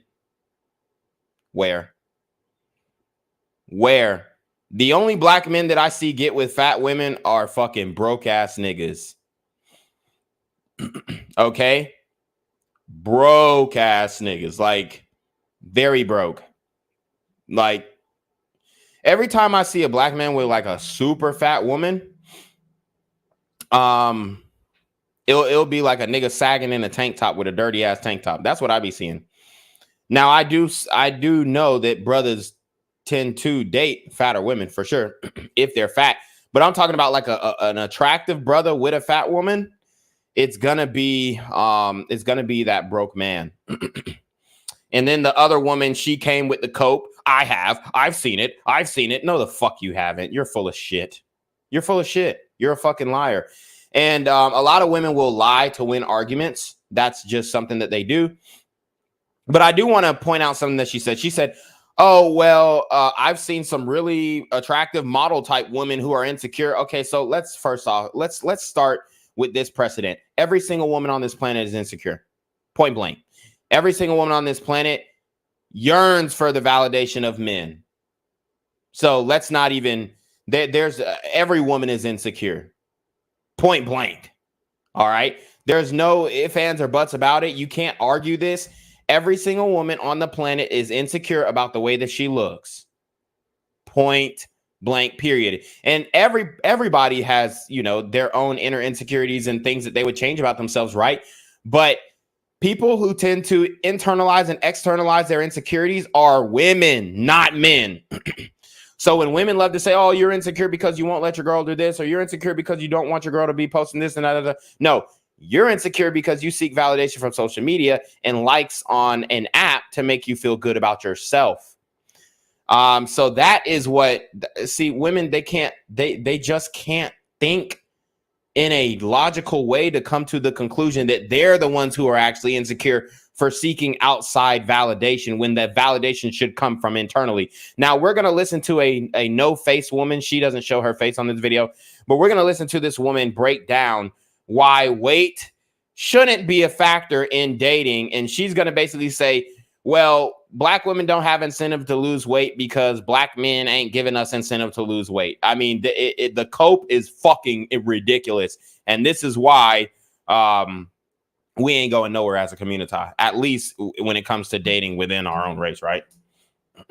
It's Yanni, and I'm back with another video. So in today's video, I'm going to be talking about this viral situation that took place on tonight's conversation. I downloaded the app, I watched the full episode, and I reflected for a few days, almost a week, on this situation, because at first I'm like, oh, I don't want to talk about this, but it's like, this is why I have the platform that I have, is to speak on these situations. And I just want to clear the air by saying I did not like how any of these women conducted themselves on this platform.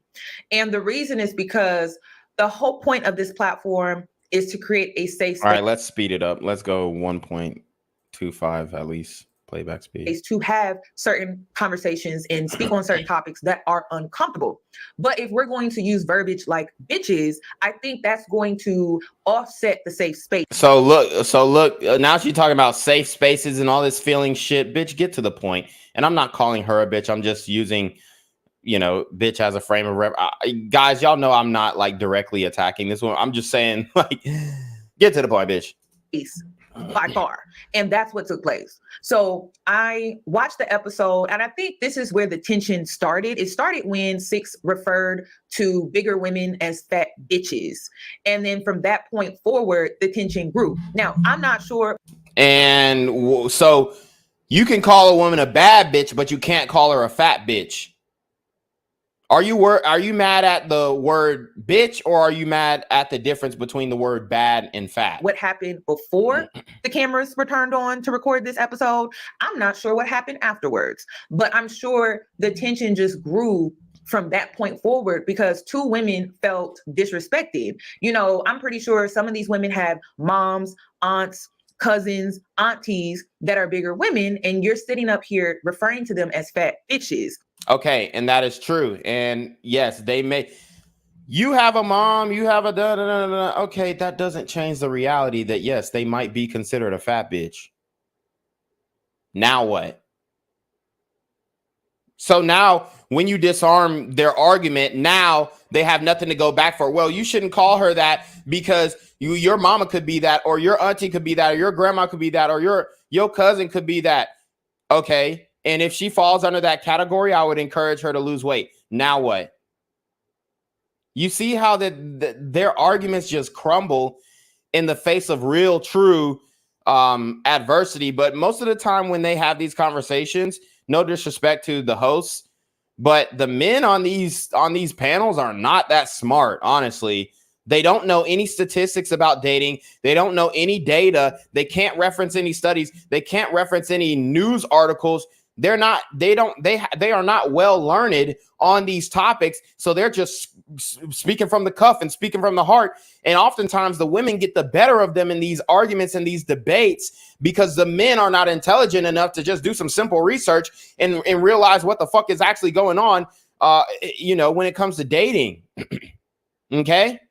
So just because, I call this bitch a fat bitch, and somebody that I know and love could also be considered a fat bitch, doesn't mean that I'm not going to call them a fat bitch.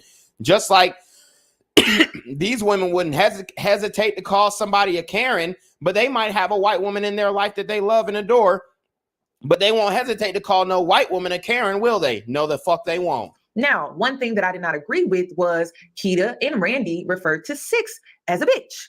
And so it was just very petty to me. I think we as women can conduct ourselves better. So even in these, why don't you bring women on? Well, let women talk about, the women can't even agree. So now they're beefing. Now what? Why don't you just do this with women? Why don't you just get these women to come in and give their take and have a safe space and no men, because men need to moderate these conversations. Otherwise it'll get off point and go off the rails. And now you got, this bitch calling that bitch a bitch and this bitch calling that bitch a bitch. They can't do it. And I think it starts unless they all walk on eggshells, which they also oftentimes do as well. Unless you're all walking on eggshells, what I meant to say is if you're all walking on eggshells, you're not going to have a productive conversation. But if you're not walking on eggshells, somebody's weave is going to get pulled out by the end of that conversation if there is not a man moderating it. Facts, especially with our women. Now, other races of women, they could probably have this conversation, and it'd be peaceful. But if there is any type of like hardline disagreement in the community between sisters, it's resulting in weave being pulled. With respecting each other enough to not use certain verbiage that may offend the next person. Now, I understand that Six is... Yep, and Alpha Zone makes a great point. He said they don't hesitate to call men broke, dusty, bald, etc. Yeah, and they don't. And if you say, well, your daddy could be that, or your uncle could be that, or your brother could be that, and they don't afford the same grace to when they do it to men. So yeah, we don't give a fuck if they're throwing around and hurling the bitch word, because here's what it is. This angle, she likes to refer to some of her followers that are overweight as fluffies or as fat bitches to motivate them to lose weight. So I understand her perspective, but it's like you're on someone else's platform. People are going to get offended by that. So if people are going to get offended by that verbiage, maybe I need to respect the platform that I'm on and refrain from that verbiage while I'm on this particular platform.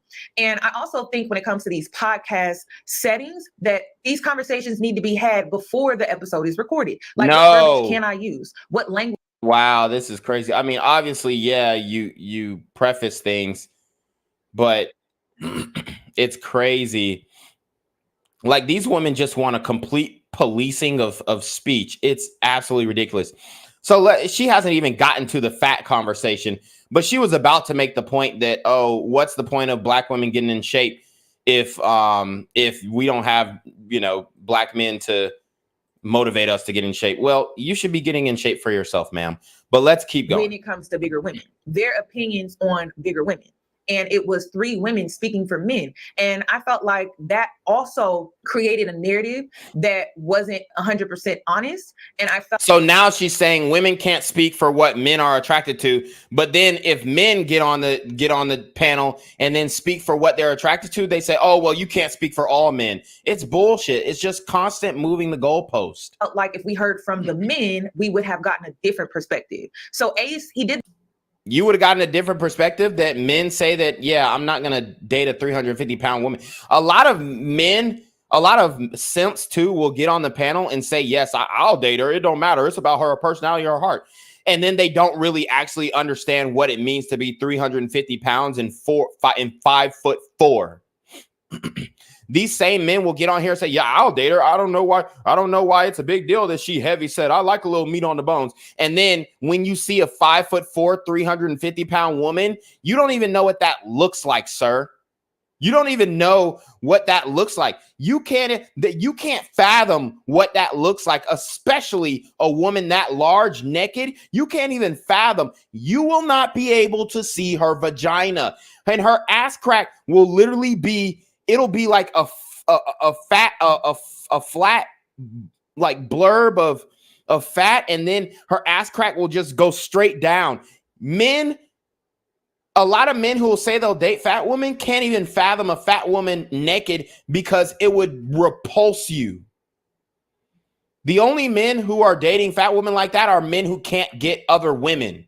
Point blank. The best that he could, but I felt like he could have really dominated the conversation a little bit more, and it probably could have diffused the tension between the 2 women, Keita and Six and Randy. Or so now she's chastising the moderator, the male moderator. All 3 of the women, honestly. But if he would have stepped in, oh, well, why are you trying to mansplain? Why are you trying to, police women's conversations about body? It's crazy. It's crazy. You can never win with these women. We would have heard more from the men. So that's all that I have regarding this situation. But please, ladies, don't be messy, because I know how y'all are. Y'all like to be messy. As soon as I don't agree with someone, then all of a sudden it's, ooh, Yanni don't like such and such. And listen, I respect all 3 of these ladies. I was just disappointed in how they handled themselves on this episode. And I just felt like we all could do better when we are sharing spaces with each other and sharing differences in opinions. That is just my honest to God opinion. I also want to say that we need to be a little more realistic when we speak on this conversation. Here we go. Listen up.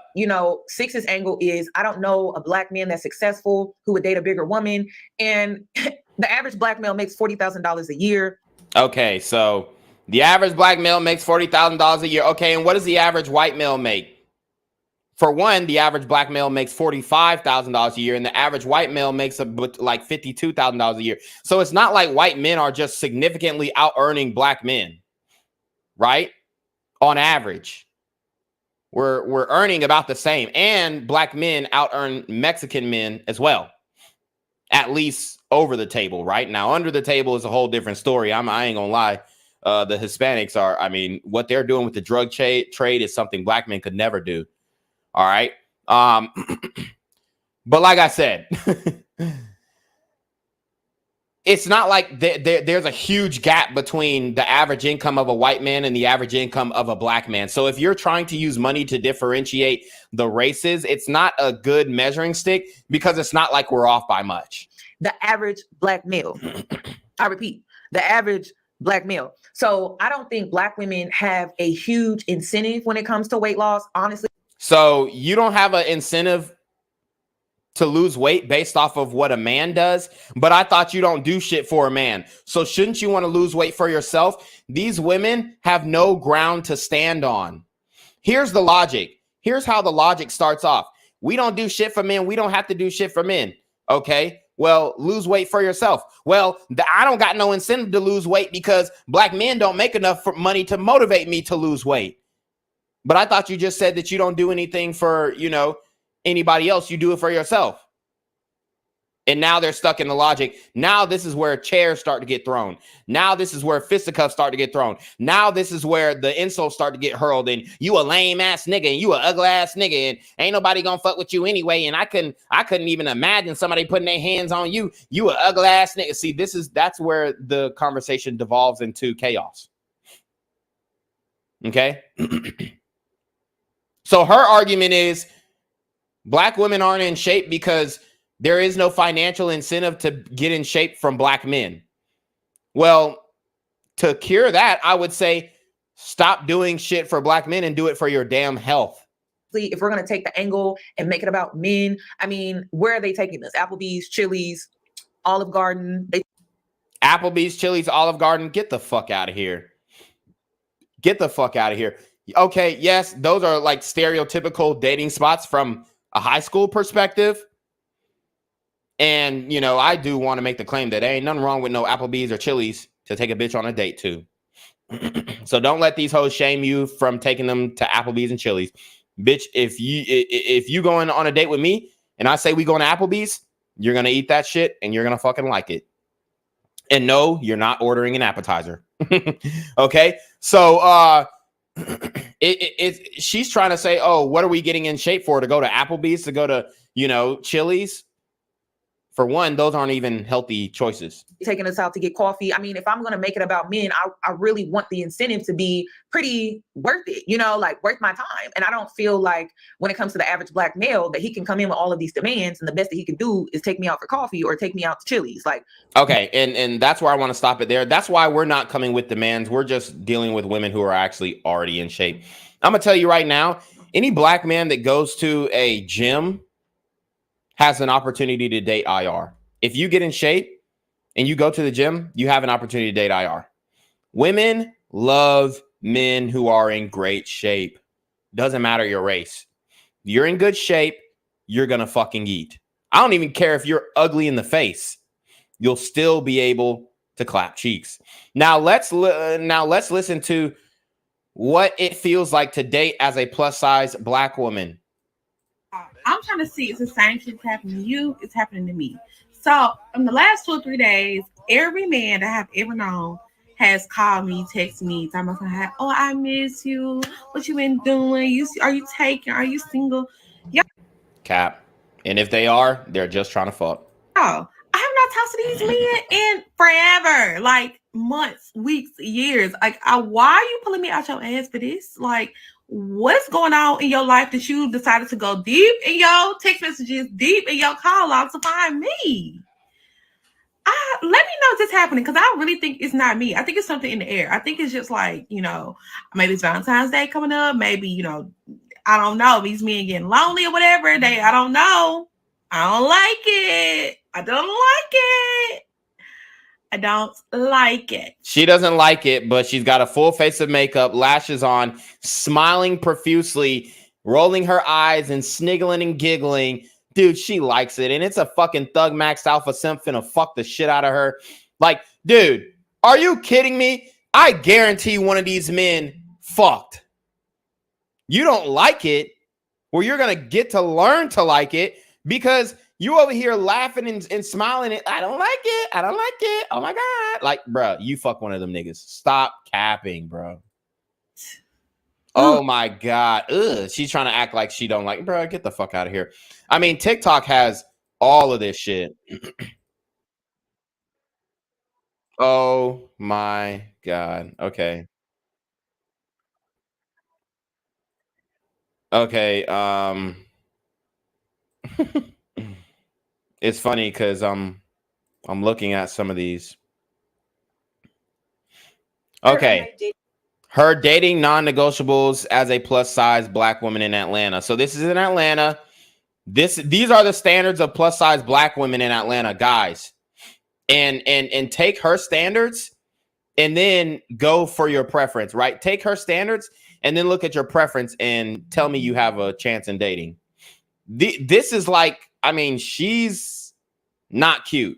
Okay. I'll say that. I'm not going to call her ugly, but she's less than a 5. All right. Like, she's below average in attractiveness, and she's about to give her standards, and I guarantee they're all delusional. Okay. I guarantee they're all delusional. So here's her standards, and this is a plus size woman standards. Now take her standards and then look at what your preference wants. And I guarantee it's 10 times what she's asking. Let's get it. Here are my dating non-negotiables as a plus-size woman in Atlanta who has learned her lesson one too many times. I do not do home dates. I don't want you to cook for me. We will not be Netflix and chilling. Just no to all of the above. No. So no home dates, no Netflix and chill, which is cap. She's done it before. The world is not safe, but Atlanta specifically is not safe. Now she is right about that. Atlanta is not safe at all. But who are you not safe from? Thug, maxed, alpha simps. It's just not appealing to me. Like the idea of going to a stranger's house to like eat food that I could do at home and watch TV that I could watch at home. It's just not enticing. Number 2, all those low effort dates that y'all keep pitching, ice cream dates, coffee dates. Somebody told me that she's been asked on a people watching date. Number 3, I don't.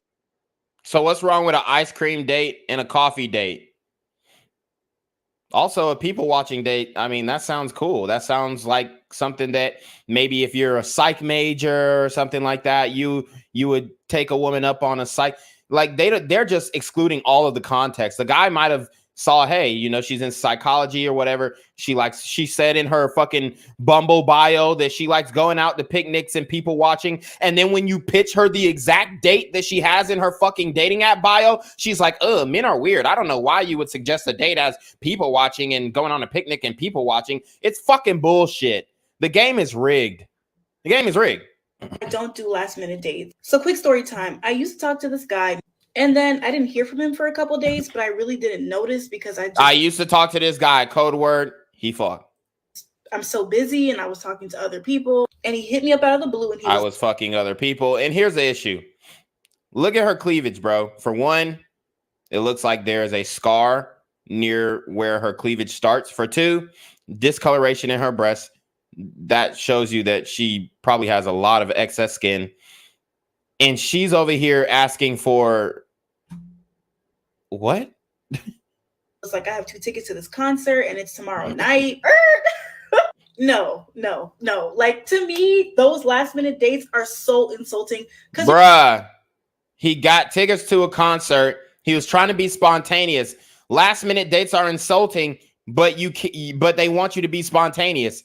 This is getting fucking out of control, y'all. I'm gonna drop the StreamYard link, bro. Last minute dates. She hates last minute dates. They're so disrespectful. But at the same time, you want a man to be spontaneous. It's absolutely fucking ridiculous. Well, how do you expect the man to be spontaneous if he can't do a last minute date? It's ridiculous. You're basically just saying, like, I tried several other people and they either didn't respond or I just don't have any other options. Anytime I've gone on like a last minute date. Whoa, hold on. You're projecting. She's projecting her dating strategy. She's projecting her dating strategy on the men. Listen up. Or I just don't have any other options. Listen up. Listen how she projects. Several other people and they either didn't respond or saying like, I tried several other people.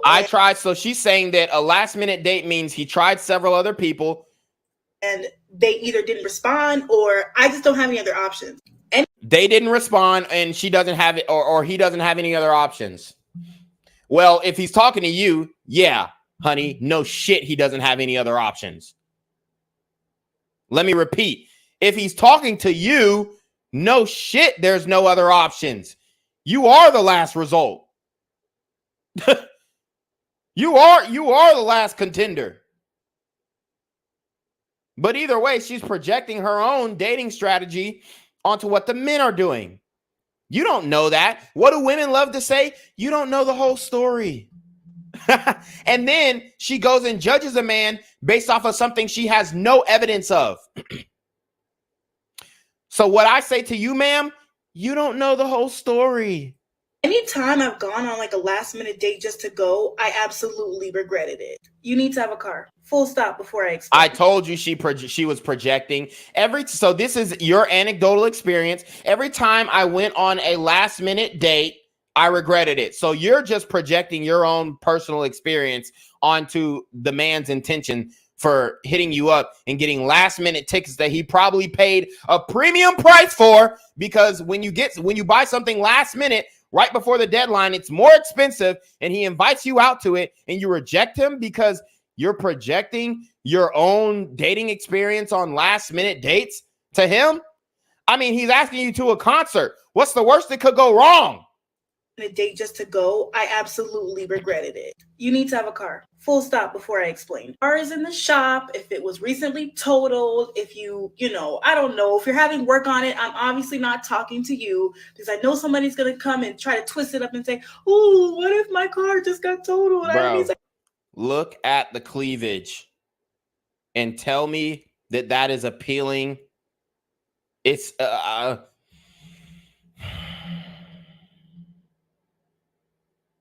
I can't date you. I'm saying if you are chronically without transportation in a city that is not walkable, then no. I don't date men with kids. I'm sorry, but Atlanta has the MARTA. You can get around. So she doesn't date men with kids, all right? So here's the next thing. She doesn't date men with kids. Let's go. No explanation. I do not date music artists. Do I want to explain that? No. I think this should go without saying. If you subscribe to any weirdo, misogynist, like anti-Black podcasts, no. And I can tell. I will always be able to tell very quickly. You won't even make. So there you have it. If you subscribe to any Manosphere content creators, no. Get to the date with me if you listen to Kevin Samuels. So there you go. Another Kevin Samuels reference. Plus size women hated Kevin Samuels. Cannot hold conversation.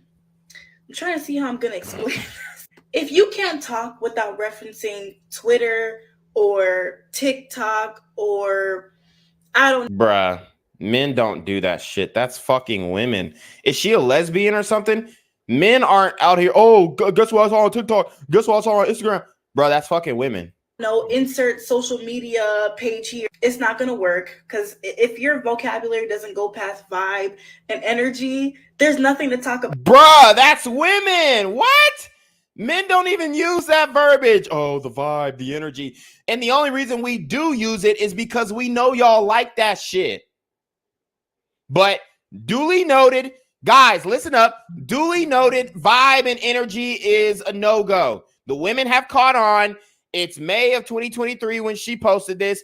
They understand that when men use the words vibe and energy, yeah, we're just saying that because we think that's what you want to hear. Women are the ones who brought that into the forefront of conversation, not men. It's so ridiculous how she's projecting. She's trying to attribute like the female talking points to men. Men are not doing this shit. About if I wanted to just read and hear about nothing, I would just go to Justin LA Boy's page and just read through the comments or the Shade Room. And lastly, I love to ask men, what do you think of Lizzo? And I leave it like that. I don't ask. She's a talented singer, but a fat slob. There. What do you think about her weight? I just say, what do you think about her? Plus size women, I think women, period, need to start asking that. So plus size women are now starting to ask, what do you think of Lizzo?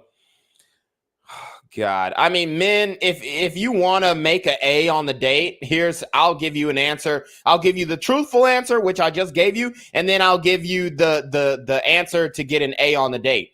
Here's the answer to get an A on a date. Well, the woman says, oh, well, my final question for this date, it's been going so well, and I like you so much. What do you think about Lizzo? I'm going to be like, well, I mean, I think she is a work of art. I think she's a talent. I think that, she can play multiple instruments. I think that her voice is an instrument. I think that she's a queen. And I think that the young man who is dating her is lucky to have her. And he better be counting his lucky stars, so that he doesn't lose her. Is that a good answer? Is that a good enough answer to fuck?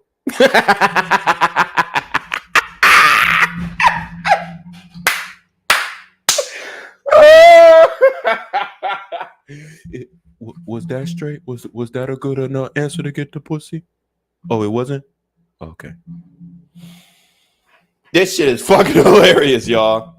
And come back and tell me what you've learned. The answer usually reveals a lot about them and a lot about how they see women, period. Let me know if you... Bro, this shit is so easy, bro. I mean, if you're a guy like me, dating is so fucking easy. Because I know I know how to answer these questions. Oh my God. It's just ridiculous. It's like taking candy from a baby. Just tell her you like fat bitches. Oh man, I love a bitch with some extra curves. If you can't handle curves, just say the main talking point. If you can't handle a strong woman with some curves, then bro, it's so fucking easy. Okay. So we've got some. I'm looking for some more plus size women. Oh wow! Now we have a woman saying, "Why don't men approach big girls in public?" Then we'll get to the Umar video. Dog, this is fucking gold. I could do this all day on TikTok. No cap. Okay, I want to have a real conversation about being fat, plus size, thick, curvy, whatever you want to call it. And let me just note that her voice is a TikTok filter. I guarantee she doesn't sound like this. She probably sounds more like this, being fat and guilty. Like she put a little, I don't know, some type of female filter on her voice. This is not what she sounds like. And not being approached by men. When I was younger, I understood that it was like, you know. And here's the thing. I don't know how big. Oh, this is the same woman from the other video. Okay. So this woman, I haven't seen her full body, but she's pretty big. Okay, she's pretty big. Yeah, she's pretty big. Over, give her 250, easy.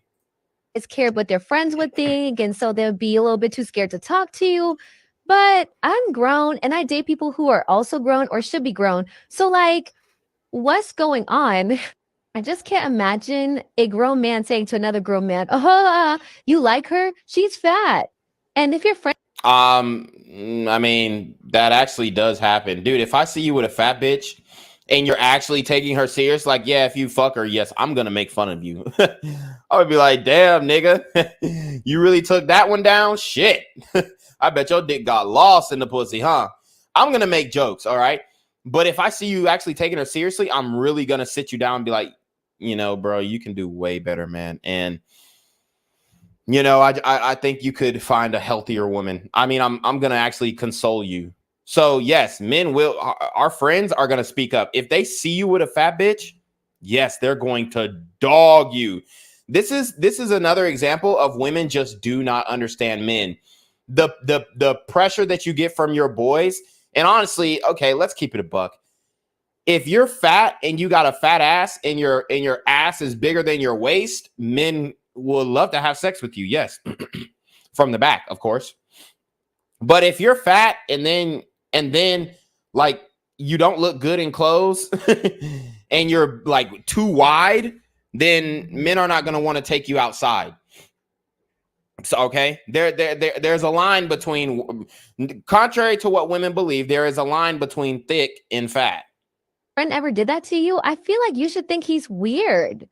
Like, that's really weird. Like, are you not embarrassed? Why do you care about what a next man thinks is attractive? Because you make the whole fucking group look bad.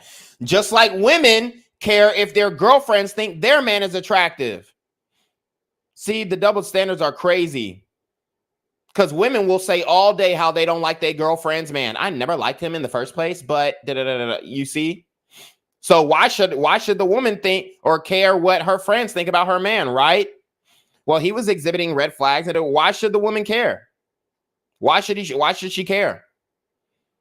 The same reason why men care is the same fucking reason why you care.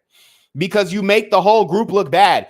If me and, you know, let's say me, Matthew, and Alpha Zoe went out on the town in a night in Miami, Matthew got a bad bitch, Alpha Zoe got a bad bitch, and then I pull up with this woman.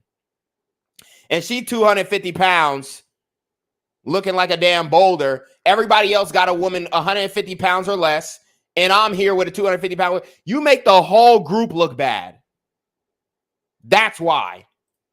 Because let's be for real, I don't have a scarcity of people in my DMs. I don't have a scarcity of guys trying to talk to me privately. Obviously, I know that. Yeah, because they just want to have sex. This is what women. I genuinely. I mean, how long have we had social media? Damn near 20 years, and y'all still don't get it. That when a man goes in your DMs, he wants to fuck. They still don't get it. It's fucking crazy. It's absolutely ridiculous. And I just want to, lean on that point about bringing a fat woman out in public. Okay. Bad bitches have fat female friends so that they look better. Men want to be around bad bitches so that we look better. The fat bitch brings the average down so that a bad bitch looks better in context. You see how that works? The bigger girl, people are always going to sexualize us before they humanize us. So that's not really new to me. It's more so like, I don't know. I find that in my city, I'm from Atlanta. In my city, it's the worst. I go to New York often because my family lives there. And I don't know, like, it's just night and day. The guys, there's more fat niggas in New York. In Atlanta do not treat me like a human. And I really do mean that. Yeah, because in Atlanta, the guys are super tall and super fucking skinny. If you've ever been to Atlanta, yes, there are a lot of fat guys and whatnot, but shit, compare the amount of fat women to fat men, it's not even fucking close. There are, I would say, damn near 10 to 100 times more fat women in Atlanta than fat men. The men in Atlanta are tall and skinny. So yes, they will, especially a homosexual, he will fuck a fat woman and live rent-free and use her Nissan Altima, right? But he ain't gonna go outside with her. He gonna use the Nissan Altima to bag a badder bitch who's willing to house him. And another thing, this hair is like, isn't it giving? Anyways, another thing, what is with the way y'all rudely curve us? Like, we don't have to be interested in y'all. Whoa. What's with the way that men rudely curve fat women? Hey, what's with the way that all women curve all men? What's with the rude way of, don't talk to me. Why are you talking to me?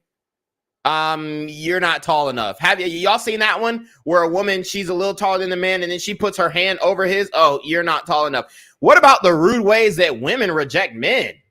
Are you kidding me? Are you serious? And you're going to talk about, the double standards is fucking crazy. If I'm out with a friend and a guy wants to talk to one of my friends, I don't give a damn. But you are a damn lie. How is she? Yo, she's saying if she's out with her girlfriends and a guy wants to talk to her friends, she don't give a damn. Tell me that's a motherfucking lie. She's lying. Bro, fat bitches are the main ones who care. This is how, bro, I've been running game for a long time.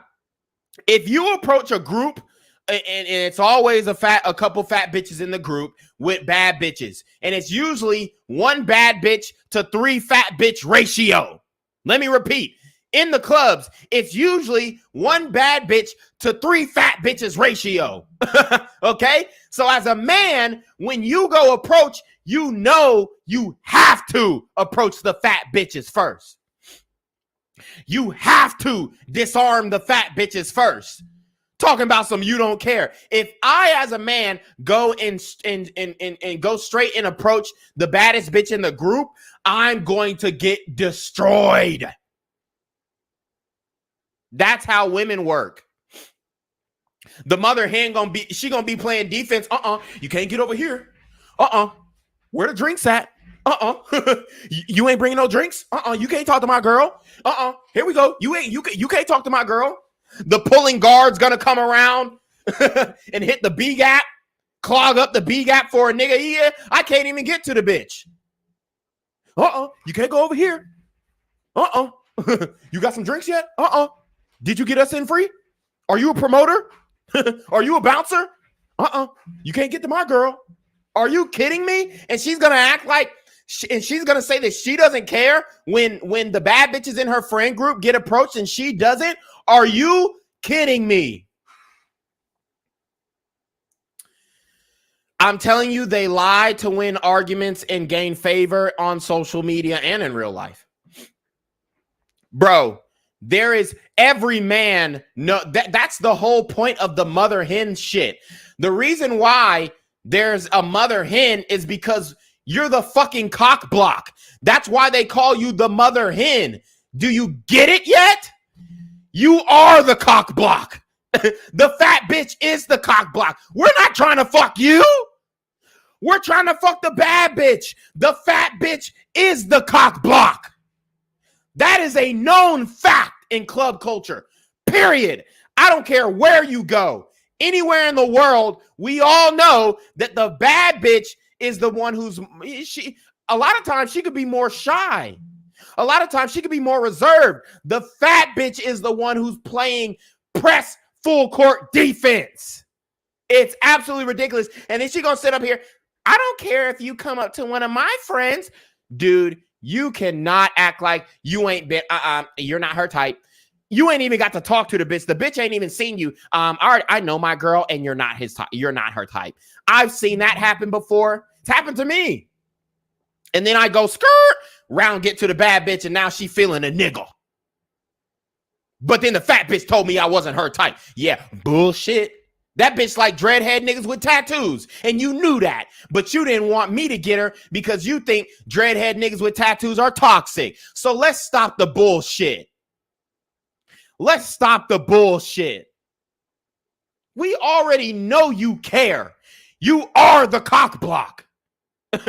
I can't believe she literally said, I don't care if you go up to my friends. Ma'am, yes, you do, especially if they don't acknowledge you. Because there's hella videos on TikTok of women saying, of plus size women saying, a major red flag in a man is if a man is interested in one of your friends and then he comes up to you in the club and doesn't even acknowledge your existence. How many videos have we literally seen of plus size women saying that shit? And you want to talk about, oh, I don't care if you approach one of my friends. Yes, you do. What the fuck? If I'm out with a friend and a guy wants to talk to one of my friends, I don't give a damn. But why do you have to like, oh no, you big fat bitch, I'm not talking to you. Nobody's ever said that nobody's ever said that in your life. Nobody has ever said that to her in her fucking life. Maybe on TikTok, but not in real life. She is a damn lie. Niggas ain't doing that in Atlanta. Oh, yeah, you big fat bitch. I'm not talking to you. I'm talking to your friend. Dude, you think you're going to get pussy by downing the friend? Hell no. All men know that we hype the fat bitch up. Damn, girl. Yeah, shake that ass. Damn, she got ass. Oh, she brave as fuck. Dude, I love your confidence. Your confidence is amazing. Like your confidence, oh my God, I love it. Like I wish I was as confident as you. Men will do anything to get pussy. We're going to tell the fat bitch, oh my God, your confidence is so fucking hot. Like if you weren't 300, well, we're not going to say this part, but like we're going to hype her up. The fat bitch gets hyped up so that we can sleep with the bad bitch. And you have literally, they still don't get it. She still does not get it. I don't know. Something's not adding up because y'all love your big fat refrigerator built mamas, but okay. Okay, let's that's the your auntie, your mama, your grandmama, your sister. That's that argument. Y'all love y'all big fat refrigerator built mamas. Bitch, then what the fuck are you? A deep freezer? I mean, come on. And you have to disrespect another woman, a woman who is your elder, by the way. Y'all love y'all fat, refrigerator built mamas. Yeah, I do. Guess what? I also don't want to do with my mom. I don't want to stick my fucking cock in her. It's common sense. Yeah, I don't want to date a fat woman. And it has nothing to do with my mother being fat. It has everything to do with what I'm attracted to. Just because I don't want to date a fat woman doesn't mean that I hate my mother if she's fat as well. Why? Because I don't want to put my cock in her. It's common sense. And these women love using the shaming language. Okay, let's go on to the Umar shit. I haven't even gotten to everything. I haven't even gotten to 50% of what I really wanted to get into. But we have to get to the Umar discussion because it's pivotal. Versus opportunities and privileges. You know why you can't be a racist? You don't own a damn thing white people need in order to live. True. White people need you for nothing, but you need them. Mm-hmm. Whose schools our kids go to? Theirs. True. Our money in whose banks? Theirs. Who's building the houses we need to rent and buy? Them. There are black banks, right? There are black homeowners. I mean, there are black builders as well. It's crazy. Who's shipping our stuff around the world that we need to order to live? Them. You follow me? They don't need us. We need them for everything. We are as dependent on white people today as we were when slavery ended 157 years ago. All right, so that's his stance. Let's get to when he's talking about women, because I really don't. He's talking about Africa as a diplomatic voice, self-hate in the black community, African immigrants, opportunities in America, paid agents in Africa. All white people are racist, slavery and power dynamics, Barack Obama and black people organizing the black vote, black women in marriage. All right, let's get to that. A black woman can have sex whenever she wants, right? Okay. A black woman can have sex whenever she wants. What the fuck does that even mean? Is that a metric of success? Huh? I had to see what led up to it, because that just sounded like some dumbass shit. All right, Eli asked him a question. To scapegoat us for problems caused for her by white supremacy. So, okay, he just said some. Because black women vote more than black men. Okay, here we go. And that's why we need our sisters to come back into the fold and say, you know what? We're not voting as women. We voting as black people. And we voting with our men. Do you know how powerful that would be? Right. If black men and black women stop the dumb shit on social media and say, we're going to fight because we got a common enemy, white supremacy. And we're going to put our votes behind a candidate who offers to do the most for us. That would be revolutionary. Definitely. So speaking of that, you know, I've seen a video of yours where you said that feminism has conditioned black women to view black men as the enemy. It has. Feminism was financed by the CIA. Gloria, what was her name? Gloria Steinem, I think she was. Right, yeah. Mother of modern feminism, because traditional feminism goes back to the 1800s, right? With Susan B. Anthony and those white supremacists. But Gloria Steinem was a CIA agent. They financed her. Her first feminist magazine they paid for. The CIA brought feminists. And here, I'm not trying to dunk on Umar. He does have some good information, especially about the origins of certain aspects in political movements and political groups and lobbies in the United States. But the way that he tries to defer the onus on black men is very interesting. So let's keep going. Into the white household to get the woman out the house, and into the black household to turn the black woman against the black man. To scapegoat us for problems caused for her by white supremacy. So, you know, obviously, you know, a big thing, obviously, we spoke about the gender wars, you know, earlier. Obviously, there's a lot of conversation nowadays about, you know, the value of what a woman brings and the value of what a man brings in a relationship. And now there's a lot more rhetoric from our women that we hear is, I'm strong, independent, I don't need no man, right? So that's pain speaking, though. Right. Because that's pain speaking. No, that's their truth. What do these women keep saying? I'm living my truth. I'm speaking my truth. No, that's not pain speaking. That's what they actually believe and feel in their hearts. Black women know they will never get a man. A black woman can have sex whenever she wants, right? Because she's beautiful. She can. So a black woman can have sex whenever she wants because she's beautiful. Bruh, any woman can have sex whenever they want. Dude, what the fuck is he even saying? I mean, it's ridiculous. To have a bed mate, but to have a soul mate, she may never get. I have two daughters, 11 and 20, right? My oldest will be 21 this week. Statistically, right? There's a strong chance my daughter could be one of those. I hope she's not. She could be one of those who never get a husband, because only 1 out of 4 gets a husband. You see that? So when a black woman... So what about you marrying the mother of your children, Umar? Uh-oh. Wasn't supposed to say that? What about you marrying the mother of your children? Since 1 in 4 of every black woman is not going to get married, why don't you marry the woman that you had kids with? Why didn't you marry the woman that you had kids with? Since you're so concerned about black women not being married. I mean, like I said, I like some of the things that Umar said, and I like him personally, but he's got some flaws in his logic. And we're gonna break him down. Woman says, I don't need a man. That is a reaction to the reality that I may not get a man. So why not preach? Because I understood, you know, you're obviously against interracial relations when it comes to black men with black women. I mean, with white women. With all women, you should only be with a black woman. And you will say, well, if you can't find a good woman in America, there's somewhere else. In Absolutely. Africa. So why not teach that same rhetoric to our women? Like, if you feel I tell sisters all the time, go to Africa. Okay, so he says he tells the sisters to go to Africa. Yeah, good luck getting those. You want to talk about the average income of black men in America? and then tell sisters to go, oh, the black men in America aren't providing, so go to Africa. Are you fucking kidding me? Are you fucking kidding me? The average income of an African male, all right? Well, the average income of an African male in Africa, bruh. This is the average salary annually. This is the average salary annually. Okay? Let's read it. What is the average salary in Africa? Y'all are going to hate me for this. The average monthly salary in Africa is approximately $769 US.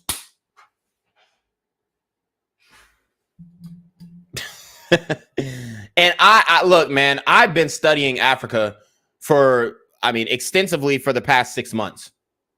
So I know a lot more about Africa than a lot of people would probably think that I do. Okay? I know about pre-colonial Africa, and I know about post-colonial Africa. Okay? I'm telling you right now, African men are not doing better. They're not coming close to what Black American men are doing. Not even close. Not even close. Not even close. Not any there. If you want to compare Black men in America to Black men in Africa, a Black man, and this is no disrespect to Black men in Africa, but from a woman's perspective, a Black man in Africa could not touch a Black man in America's jockstrap. And like I said, I don't mean that in any disrespect, but when it comes to income and the way that women view men, I'm telling you right now, the average monthly salary in Africa is approximately $769 US. As per the exchange rates in April 2023, this is about 10 times lower than in the US and UK, with average salaries of $79,000 US. Are you fucking kidding me? Okay? Are you serious? And you're telling them to go to Africa to find men? The highest average salary in Africa per country, Morocco, with $1,900 US a month. $1,900 a month has the highest, or Morocco has the highest monthly salary. So annually, guess how much that is? That's $22,920. The average Black man makes $45,000 in the United States, and you're telling Black women they should go to Africa to find provider men? Are you out of your rabid mind? Yeah, the only way that they're finding provider men in Africa, if they get with a polygynous man. If they get with a man who has many women. If they get with a man who, has some political power and political fortitude and is willing to share him. So the same thing that they don't want to share Black American men, but they're going to go to Africa and share. I'm not saying he's a lesser man. I'm saying he's a lesser earning man. The logic doesn't add up here, Umar. So I know sisters who married. I just spoke with her. She invited me to the wedding. She just married a brother from the continent. So, but instead of saying I bet that was an exceptional brother. I'll take the sisters to Africa who married brothers they met in Africa. Right. So I think there's anecdote after anecdote after anecdote after anecdote after personal experience story, a unique story that was brought to you specifically because you have a fan base that comes to you with success stories of this. But I can give you 10, 20, 30 other stories of Black women going to Africa and getting their fucking heads chopped off because they thought that they could do that strong, independent shit over there and talk to men any kind of way. You don't want to hear them stories, though. Obviously, plenty of Black men and Black women. So and what I also tell Black women, if you're going to go get you an African man from the continent, right, you're going to have to understand that the way in which you talk to Black men in America will not be tolerated. There you have it. So why can't they do that with us? And I think Jew, the light-skinned brother, Jew, is gonna expound upon that. Why the fuck it's not tolerated here? That's what we're trying to tell them. Why is it tolerated here? Absolutely. These brothers are on point. Well, over here, I want to say this to us, though. Because we try to act like the way sisters treat us doesn't have a history. That what? We make more money than African men. The only African men that on average make more money than Black American men are Nigerian American men with an average income of $80,000 annually, which still isn't touching that six-figure rich nigga, eight-figure. It's still not even touching what the Black woman is demanding from Black men. And African men are not even touching what that six-figure mark annual on average. They're not even touching that. So what the fuck are we talking about here where you're like, oh, well, you know, Black women need to go to Africa and find a man. Nigga, how? The top earning country is Morocco, and those brothers aren't even really, I mean, let's keep it a buck. They're not black. They're African, but they're not fucking Black. Okay? They're more Arab than Black. So you're over here talking, bruh, the average income is $760 a month, totaling in less than $10,000 annually. That's poverty in America. And you're telling these women to go find provider men in Africa? Have you not seen the data? We are not at least partly responsible for.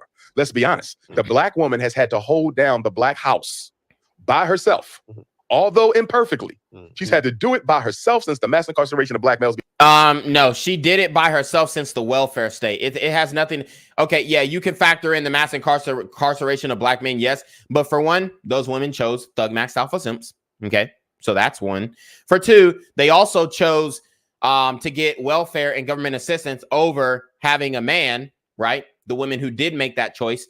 So it still doesn't fall on the man because the woman chose a thug max alpha simp who she knew 100% was a thug max alpha simp. There was no, oh, well, I thought he was a good man until this man. These men are not out here fooling these women like they think, like they want to claim. These men are telling you straight up what the fuck it is. I'm a hood nigga. I'm a real street nigga. I'm gonna be down to the 10 toes and the dindos and the bimbos, and they fucking love that shit. They're falling for it hook, line, and sinker. The only gripe that I have with the Daily Wrap Up crew on this topic is that they're not as passionate as me, and they probably, I mean, I'm not saying that they don't know as much as me. These brothers are extremely intelligent, but I mean, I am saying, yes, they don't know as much as me when it comes to the data. Began in the 1970s. You understand me? Most of our children are raised by a single mother right now, and it has been that way for about. And that's her choice, and it's been that way because that's her motherfucking choice. That's her choice. Are you saying that the majority of Black men are just having kids and running off? It's not true. Okay. All right. And I mean, shit. Ask that woman, even with the Tupac Shakur, we just found out that Tupac's mama ran off with him and kept him away from his father. And he over here exalting her, dear mama, baby. And she took him away from a 2-parent household. And a father as his guidance and leadership, who if he stayed with his father, he might still be alive to this fucking day because he wouldn't have been an emotional fucking man. 50 years. So when his sister says, I don't need a man, because she couldn't find one strong enough to hold her down. Or when you meet a woman. She couldn't find one, or she wasn't attracted to one. She couldn't find one strong enough, or she wasn't attracted to the one who was strong enough. These women have so many male friends. Stop it.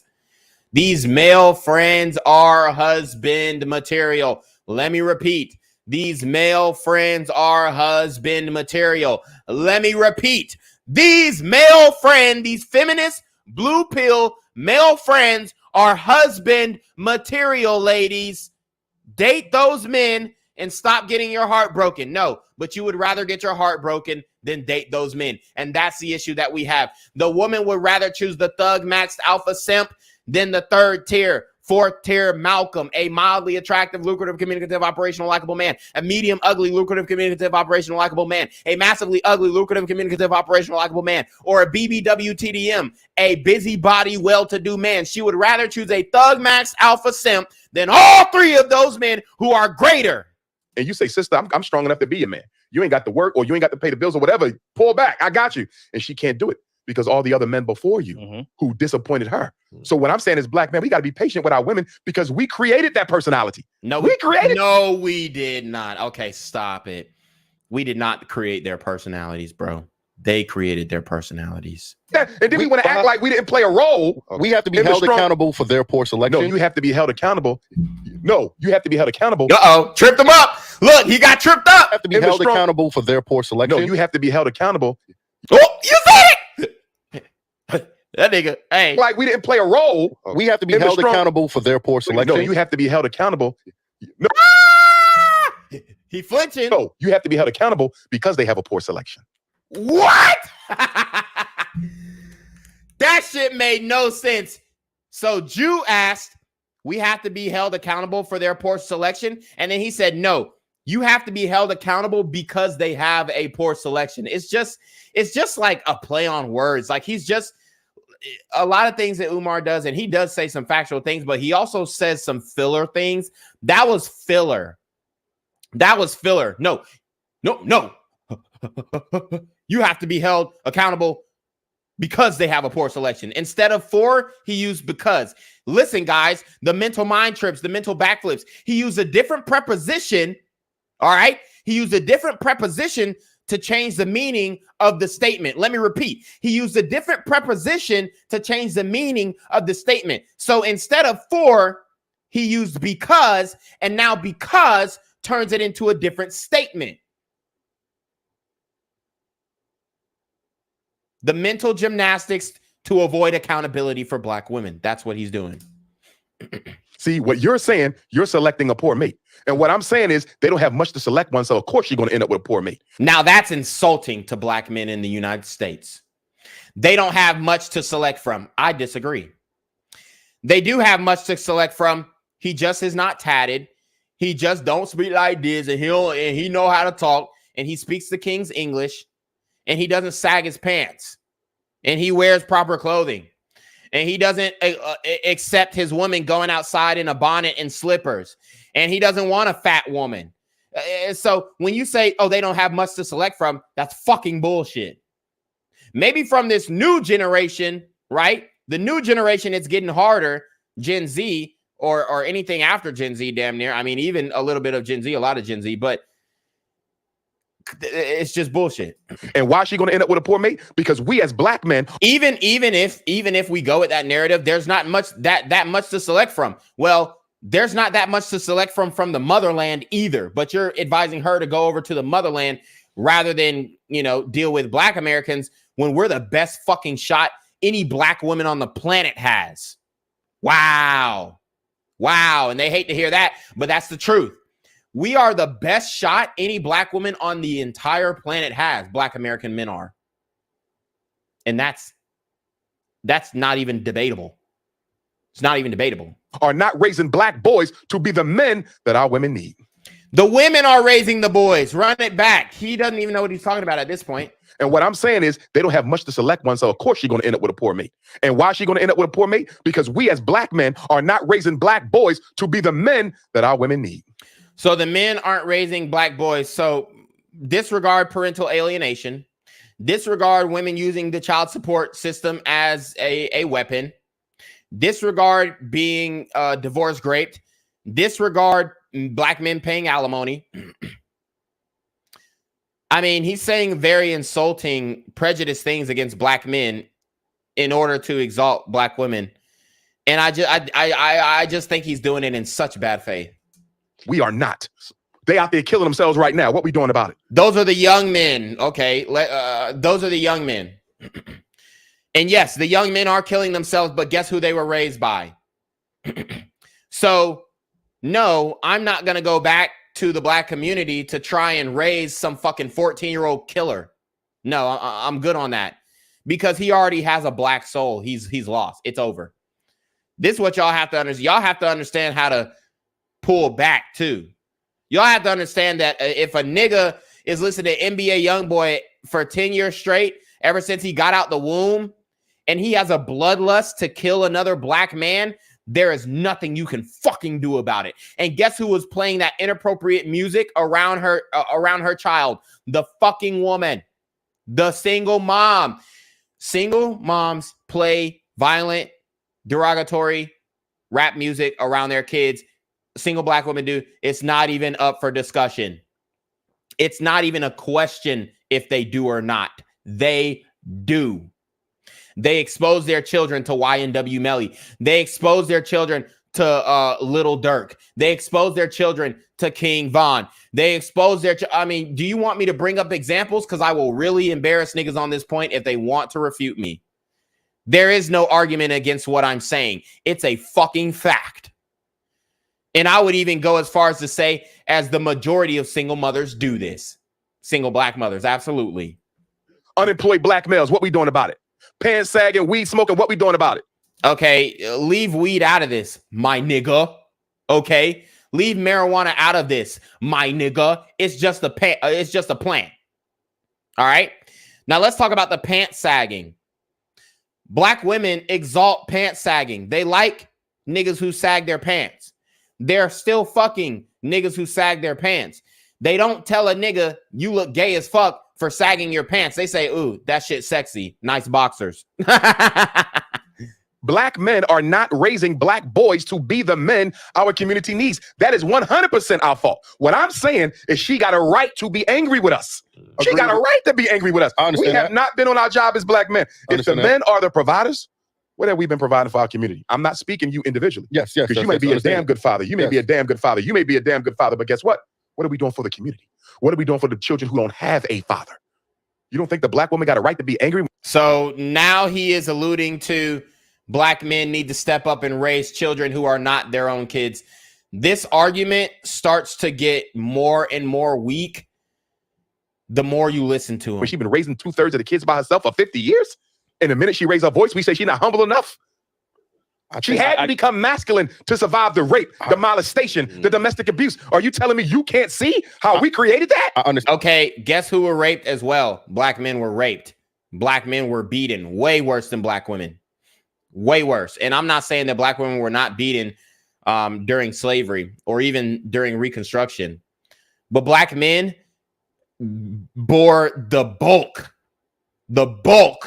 of the chastisement when it comes from white supremacy and the white man in the power system. We bore the bulk of that. So don't act like black women had to struggle more than black men. Women have had the easiest existence in all societies from the beginning of time, period. I don't care if a woman's native country was taken over by a foreign enemy, they still had a better existence than the men who were taken over by the foreign entity. Stand that, but she needs. If we was loving our women and taking care of our women, do you think she would be like that? That personality has a history. Yes, I do. I genuinely do, bruh. He literally thinks that the personality of the majority of black women is attributed to a black man not coming up to his responsibilities. It's absolute bullshit. If she's picking Pookie and Ray Ray instead of you're making her a scapegoat. No, she's picking a scapegoat. No. Jew is killing him, and Umar won't let him get a word in because his narrative is being torn down. There's good quality men that they ignore. Why she even got it? Why is there even a Pookie in the selection? You got bruh, because there are low performing men. Period. Why is there a Pookie in the selection? Because a single mother raised him to be a Pookie. How about that? No. I'm gonna tell you why there's a Pookie in selection. Because black men have abandoned black boys and have allowed social media white. Bullshit, man. Black men have abandoned black boys. What the fuck? How about black women are sleeping with guys who had no intention on being fathers? Thug, Max, Alpha, Simps. Media athletes and rappers to raise them. That's why she with Pookie. If we never allowed Pookie to develop, she would not have a Pookie. Lord, if we're going to be men, the first thing we got to do is take responsibility for why our women feel the way they feel. And that's where we got to stop right there. Our women. The only woman that's your woman, which is arguable, it's an arguable point because women don't want to be considered possessions of men, for one, in this feminist culture. So they're not our women. They're their own woman. She's her own woman. She can make decisions by herself. Okay. So let's stop with the our women. These our women. No, these aren't our women. The only women that is our women is the women that our dick is in. Okay. That's the only woman that's my woman. Either family or the women who I'm fucking.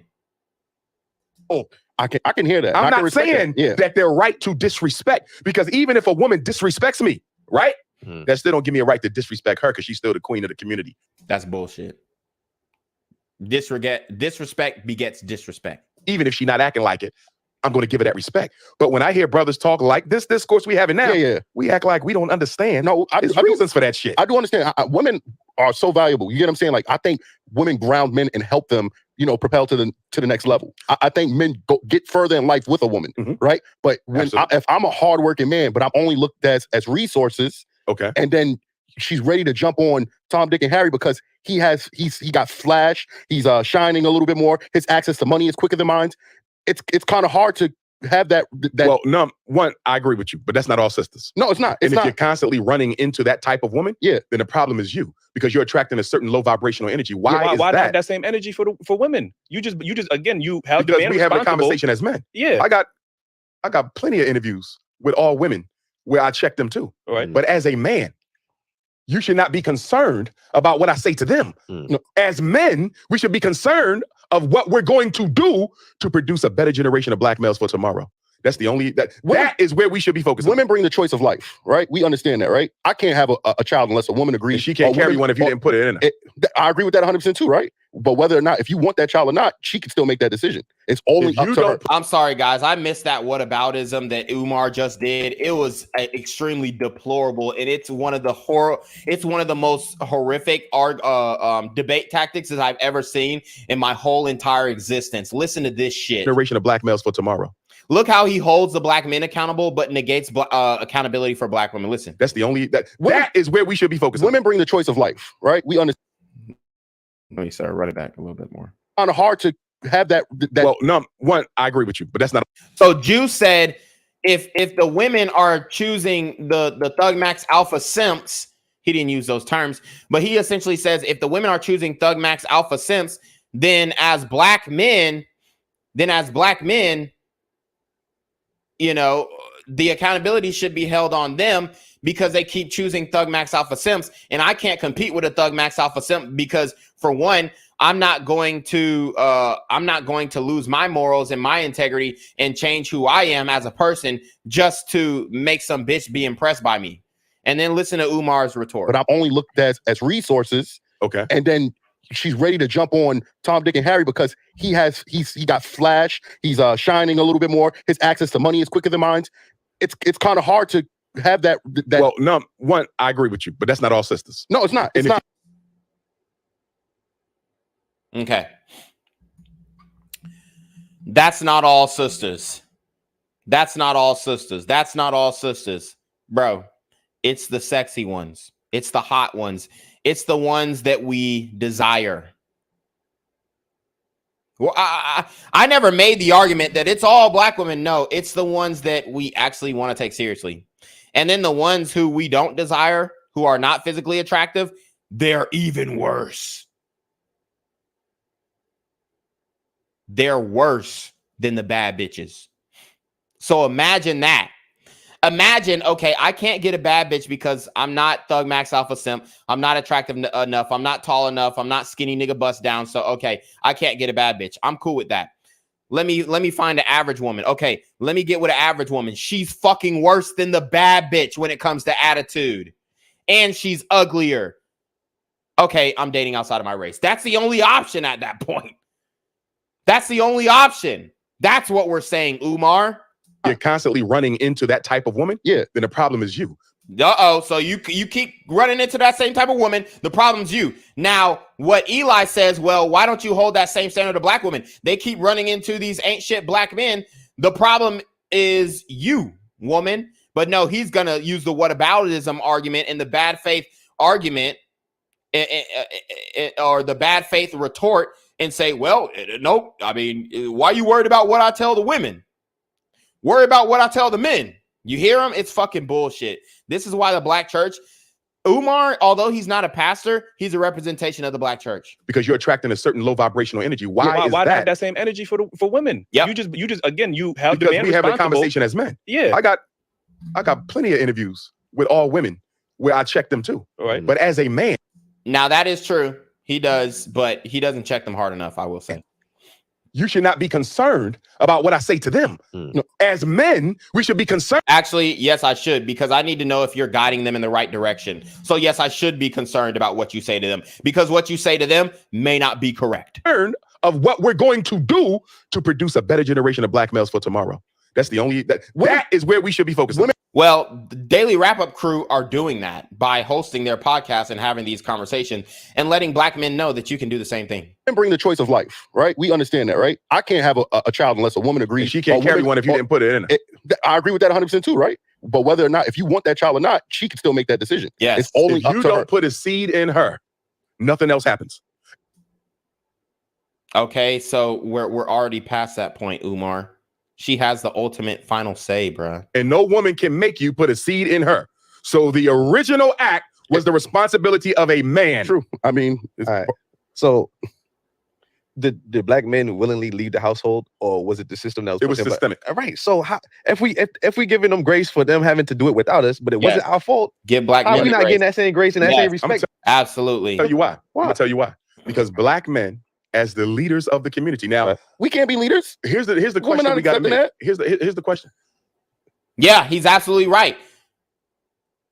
If I say, hey, black woman, I'm going to lead you, are you fucking kidding me? You think that's going to fucking work? She's going to be like, no, we a partnership. Bruh.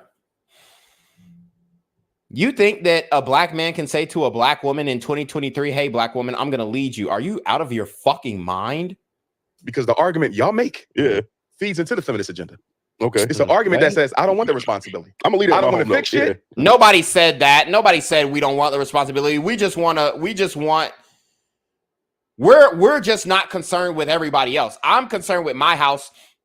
Fuck what everybody else is doing. Right? I'm going to fall back and let her run everything. That's what the feminists tell. They say, look at them, making excuses for why they can't be better men, making excuses for why they can't make better men. You understand? Your argument feeds the feminist narrative. That's dangerous. not what we make excuses for. I'm saying I am the better man, but I shouldn't be held responsible because you wanted to choose a Pookie and a Ray Ray. Facts. That's not me. I work too hard. Eli is the best at this. Eli's the best. Go back to what I said. Pookie and Ray Ray shouldn't exist. And the only reason why Pookie and Ray Ray exist because we're not in the community making those boys the men they need to be. And I mean, we are in the community doing that, okay? The men are there, the football coaches, the basketball coaches, the mentors. They're there. The women keep choosing these ain't shit men. Do you see that? And she don't get a Pookie if you didn't allow a Pookie. But she got an Eli. She ain't come to Eli. She went to Pookie. And that's what we're trying to She wouldn't have had a Pookie if we didn't allow one. Hard in my life. She wouldn't have had a Pookie if we didn't allow one. Dr. Umar, men supposed to make the raise the boys. Right. We as men, let's holding other men accountable for the same thing that you're talking about right now. What are we doing for the young brothers in the street? So what you mean, mentoring them? No, I mean, he's a great father. I ain't talking about that's individual. That's good, but that's individualism. Yeah. What are we doing collectively as men to change the trajectory for black boys in the streets right now? I would say let them figure it out on their damn self. Let them crash out because these men don't fucking want to change. They want to kill each other. I'm staying out of it. Nothing. We're being talking shit. Yeah, I mean, you could take it's not going to get better. That's bullshit. Umar, that's bullshit. And if I was there, I would have ate that argument up. Unless we put hands on deck. The reason the athletes and the rappers are the role models is the professional black man moved out the hood. Where the dentist at? He ain't in the black community no more. Actually, they are. And that's the fallacy. The professional black men moved out the community. Actually, they didn't. They're still in Atlanta. Where the lawyer at? Where the business owner at? Where your city council person at? We abandon black boys and then we blame black men for poor choices in mates that they should not even have to make if we did a better job raising our boys the right way. You mean black women? At the end of the day, if I'm gonna call myself no, bro, you can't. Here's the thing. He keeps making this. There's not enough. There's not enough. It doesn't fucking matter if there's not enough. The women are attracted to a certain type. That's it. Women are attracted to the bad boy. They have the option to be with the good guy. They choose the bad boy. Of a man, the ultimate responsibility for reconstruction of the Black community rests with me. Yes, they have a role. Yes, they have responsibility. But as a man, as a leader, to say I can't fix this shit unless she changes, that's not the definition of a man. I don't see. I think we're on two different accords. Like, I don't think we're saying that. What I'm saying is I'm capable of being that leader, that provider. I've worked hard in my life. You get what I'm saying? I should not have to. You still go back to individualism. But I only feel like we tell Black men that we have to now deal with masculine women with children. Why is she masculine? Because she had to raise the kids alone. It doesn't fucking matter. She doesn't care why are you broke? She doesn't give a fuck. So why should I give a fuck why she's masculine? You should come as a full adult, a full feminine woman. I'm going to come as a full man. That's the deal, or it's no deal. Not one woman, So you brother. mean to tell me, a whole community. So you mean to tell me the only woman I could look forward in my life is a masculine woman that has kids by other men? No, That's what I have to look forward to? But I'm telling you, mistakes made by Black men systemically gave rise to the conditions that allowed her to be masculine and made her end up with a man. This is a bullshit argument. It's such bullshit. That you consider to be less than what he should be. And I'm telling you, Black men are responsible for her being masculine because we have not helped her raise them children. Wrong. I am and when not. I say help them raise them children, I don't mean you as the stepdad. No, yeah, I mean you as an active member in the community where we go to every single parent Black mother and say, how many sons you got? 2? How many sons you got? 2? Well, guess what? That's your son's big brother. That's your son's big brother.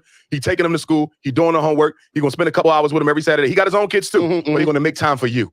She got masculine because she had to become masculine in order to deal with the rape, the abuse, the domestic violence, the disappointments that men had in her life, and also raising those kids and have to take care of herself all at the same time. The Black woman has been the be all in all in our community for half of a century, and now we want to turn around and say because she didn't do it perfectly enough or remain feminine enough when she had to absorb our responsibilities plus her own, that's insensitive and disingenuous. I don't believe so. I can't. I mean, I guess I do understand. I understand what you're saying. I'm not taking nothing back. You have yet to tell me something that we've done systemically to combat that. Because you keep saying me and her. I don't care about me and her. But there's plenty women and men. Women and men as a group in the community. You understand? Right. Bruh, there's so many different programs for young Black youth. Stop it. They had midnight basketball. Andre Dickens tried to implement midnight basketball. The pickup games kept getting shot up. Dude, you're so full of shit, Umar, on this topic. We gave birth to that. You see? So you say she had a couple kids already because she met men. She probably thought they was good. Some of them, they left her. She knew they wasn't good. You don't know that, bro. She knew they wasn't good. You're making assumptions about. She knows they weren't good. The nigga has tattoos on his fucking face. Would you make the same assumption if she was a white woman? Yes, I would. So you say. No. We make the same. It doesn't matter. Because we're red vitamin. It's not about race. It's about women. It's about dating. All women date bad boys, yes. But white women come to the realization that, okay, the bad boy is not going to work. Let me get a beta Brad. Black women never come to that realization. If they do, they're like 42. Come on. So you listen, like I said, I feel like as a Black man. We don't hold them all accountable because Black men date outside their race more than every other man put together. I said we. Y'all 3. Yes. Okay. Yeah. I can't disprove that because I don't know you personally. Even that, if we look at the numbers, Black men marry Black women at an 87% rate, where Black women marry outside of their race, or they marry outside at a 92%. Black women do not. No, you're wrong. Percentages you're apart. wrong. That's not that much. Black women do not marry out the race more than Black men. I'm not saying that, but the percentages ain't that far off. That's Black women have one of the highest, fastest growing interracial marriage rates. But her interracial marriage rate pales in comparison to what Black men have been doing interracially for 4 or 5 decades. As we should. I don't see the problem with dating interracially. You understand? She don't even come close to what we're doing interracially. Black fathers are in the home more than any other group or race. Okay. But that has no value? It does have value, but we're going to put that up against the other statistic. 2/3 of our kids are being raised by the women. 2/3 of our kids are being raised by the women. And like I said, when I say being raised, I'm not saying it needs to be a father. I would like a father in that house, but I know it's not enough of us to go around. Yeah. We are not even being. How is it not enough for us to go around if the women keep having children? It's obviously enough men to go around. They just keep choosing the shitty men, which we keep going back to. Accountable to the boys in the hood. And we're complaining about the women. I argue with women who are making babies with the irresponsible men that we didn't raise correctly. That's bullshit. All right. That's no, what you're saying is bullshit. Pimp ass weak man shit. Take responsibility for our shit. Stop scapegoating them. Yeah, I could agree to that. All I'm saying is look at all we can be doing better, man. Half the black boys in the 4th grade can't read. What black men doing about that systemically? Not enough. Well, I can tell you what I'm doing about it. I worked in the elementary schools, and I work with kids not only in fitness, but also with reading comprehension. So, yeah, I can tell you a couple things. And black men are in these schools where we can be when we can get hired, because they usually want female teachers, not black male teachers. So it's hard to even get hired as a black male teacher if you're going into that field, because they want like female teachers, and they know you're probably not going to be down with teaching LGBT rhetoric, especially if you're a heterosexual black male. So they're definitely not going to hire you if you're not teaching the rainbow shit in a public school. So that's some bullshit as well, what he's saying. I'm doing about it. I'm building a school for it, 2 of them. Mm-hmm. But systemically as black men, what are we doing? And where's the school? About that, nothing. Black boys are the most unemployed teenager in America. What black men doing about that? Black men are trying to hire black boys, but these niggas keep coming to the businesses and stealing. Pookie and Ray Ray you kept talking about? Mm-hmm. We letting them raise right before our eyes, and then we want to criticize stuff for ending up with one when we should have made sure there were none. Listen, we all got choices. Just like if I choose to live a lifestyle, with individualism. I can't. That's part of choices. No, it's not. Yeah. We have to deal with this systemically. He brought up a question earlier, and he said, "Did we make these problems on our own, or was there some systemics involved?" It was systemics. Okay. In 1970, they shut down the factories. They took out the industrial building jobs. 1980, dropped off. They did that for all men, though. That didn't just affect only black men. The crack and the AIDS. 1990, the Bill Clinton crime bill. There's systemic factors at play. You totally divorce your analysis from any systemic factors at all. You ain't mentioned one. You can talk about her and Pookie and Ray Ray with the kids. You ain't say shit about the systemics. That's exactly what white folks want you to do. Bruh. Oh my God. But it all comes down to personal responsibility. It's ridiculous. That's what white folks want you to do. I'm saying ignore what I've done to your women and scapegoat her, because that's what she's doing to you. What about what they've done to the man? The men have been more affected by systematic racism, if you want to go that route, than anybody. She's ignoring what the system did to you, and she's going to scapegoat you. And we're both scapegoating each other. Okay, that's fair. Your analysis is feeding the gender war. It's not solving it. Listen, I don't mind us holding the women accountable. I don't mind us holding the men accountable. Right? Yes, you do mind us holding the women accountable. You're fucking full of shit, because the men don't mind holding the other men accountable. Men don't mind saying murder is wrong, killing another black man is wrong, robbing another black man is wrong. Men, we've been saying that. We're scared of each other, and we've been saying that, okay? But the women, they're the ones who are encouraging this shit. Let's keep it a buck. Yeah. But when we're going to hold the system accountable as well. And if we're going to hold the system accountable, that also means we got to make our own systems too. Black men have not. Why are there Pookies and Ray Rays? Because being a Pookie and Ray Ray makes you attractive to black men. Therefore, the negative behavior, or being a Pookie and Ray Ray makes you attractive to black women. Therefore, the negative behavior is being reinforced. It's an easy answer. I've been manly in quite some time when it comes to raising boys. How would you suggest that black men take on the role of leadership, especially when there's an attack on black masculinity, without women willing to listen to us? You get what I'm saying? How do we? Right. That was a great answer. Great question. How can you take control of your masculinity if the women won't even fucking listen? Our worth, or take back the leadership boys. role. You want the women back? Take care of these damn boys. They run in the hood, killing people at will, flunking out of school, following the lead of the gangster rappers. There's a whole bunch of stuff we can do that ain't got nothing to do with the women, boys and men. Do you understand? Deal with the boys and the men. Leave her out of it and go straight to the boys, and you'll get her respect back. Bullshit. He's full of shit. If you become a stepfather, you're going to get shitted on by that woman. Shitted on. Especially if you become a stepfather to a black woman's kids. You're about to be shitted on. Give them jobs, give them education, give them training, give them your time. They not getting none of that from black men. We don't give a shit about black boys. That's such bullshit. He is such full of shit, dude. Black men are the only ones reaching back out. Black head coaches, black basketball coaches, black youth leaders, black camp counselors. Dude, black men are the only one. Black police officers. It's fucking ridiculous. Black men are the ones who are keeping the amount of kids that they can keep off the streets. Those are black men doing that.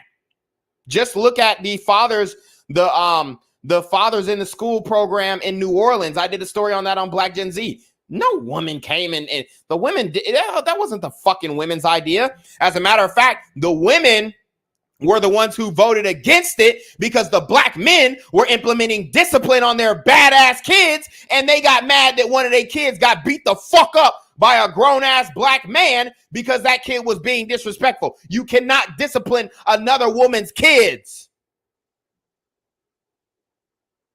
They won't have it. And the program got shut down. I did a story on that shit. If I was there, I would have ate him up. And then we could get mad at her for ending up with one later in life. It's ridiculous. Like I said, the product and get mad for her for ending up consuming the product. She could consume whatever she wants. I'm just saying, as a black man, it's not about her consuming whatever she wants, brother. Because if we're trying to fix the black community, bruh, she can consume whatever she wants. She could consume a good brother. How about that? And you're here saying there's not enough good brothers. You're full of shit. And you're shitting on the black male existence in the United States. There is a small minority of black men out here killing and dealing. And that's a fact. Everybody and everything matters. It's not individual. You're an individualist. You're not thinking as a community. Your whole analysis is based on me and her. Step out of that shit. This is the systems at play. You understand? Right. Multiple black men screwed up. Multiple black women screwed up. You understand me? Look at the systemic nature and say, what system do we need to create as black men to prevent the Pookie and Ray Ray from coming into existence? Or I, as a black man, can just look for a woman that is healed, that is leading in her femininity, that doesn't have a child by another woman. That doesn't solve community problems. We're talking about community solutions. Actually, it does. Two healed people coming together solves the problem more than one healed person getting with a fucking train wreck. That's individualism. That's fair. Let me get to this. Oh man, I wish Eli would have pushed back on that. He just doesn't want to go back and forth because Umar is raising his voice like an emotional black man and not giving people the chance and opportunity to speak. I stop you before we get up out of here. I do want to talk about your school because this is a great transition. How difficult was it to build your school? And obviously you had to. All right, so let's stop it there, man. That was so interesting, so educational. I love this conversation. I wish we could do it more. But you already know what it is, man. Get the Reclaim Your Throne Elite D1 training course. Umar is a character. We broke down some of the dating struggles that black women have in the community. And I think it's fair to say that at least what's fair to say is we need some work. So anyways, you already know what it is, man. It's your boy Reclaim Your Throne. Make sure you like, comment, share, subscribe. Send your relationship question, email down below with a screenshot of your CashApp. So I know you're paying your thoughts, man. Y'all need to be in your motherfucking D with the BS. And you already know. Reclaim Your Throne. Want to become an elite level athlete? Well, look no further. The Reclaim Your Throne Elite D1 training course is all you need to take your performance from subpar to the creme de la creme of athletes all around the world. The purpose of this course is to give you a comprehensive weight training, speed, flexibility, recovery, and endurance program that is meant to prepare young athletes for collegiate and professional sports. This course is packed with over 2 hours of creative, action-packed lifts narrated and coached by yours truly to assure increased strength, speed, flexibility, recovery, and endurance. Hey, I get it. Training alone can be tough and can even make you feel misguided or somewhat unmotivated. But with this course, I walk you step by step through each and every lift to make sure you're using the proper form to prevent injuries and that you're hitting the correct muscle groups to render maximum results. So what are you waiting for? It's now or never. So go ahead and get the training course today so you too can reclaim your throne.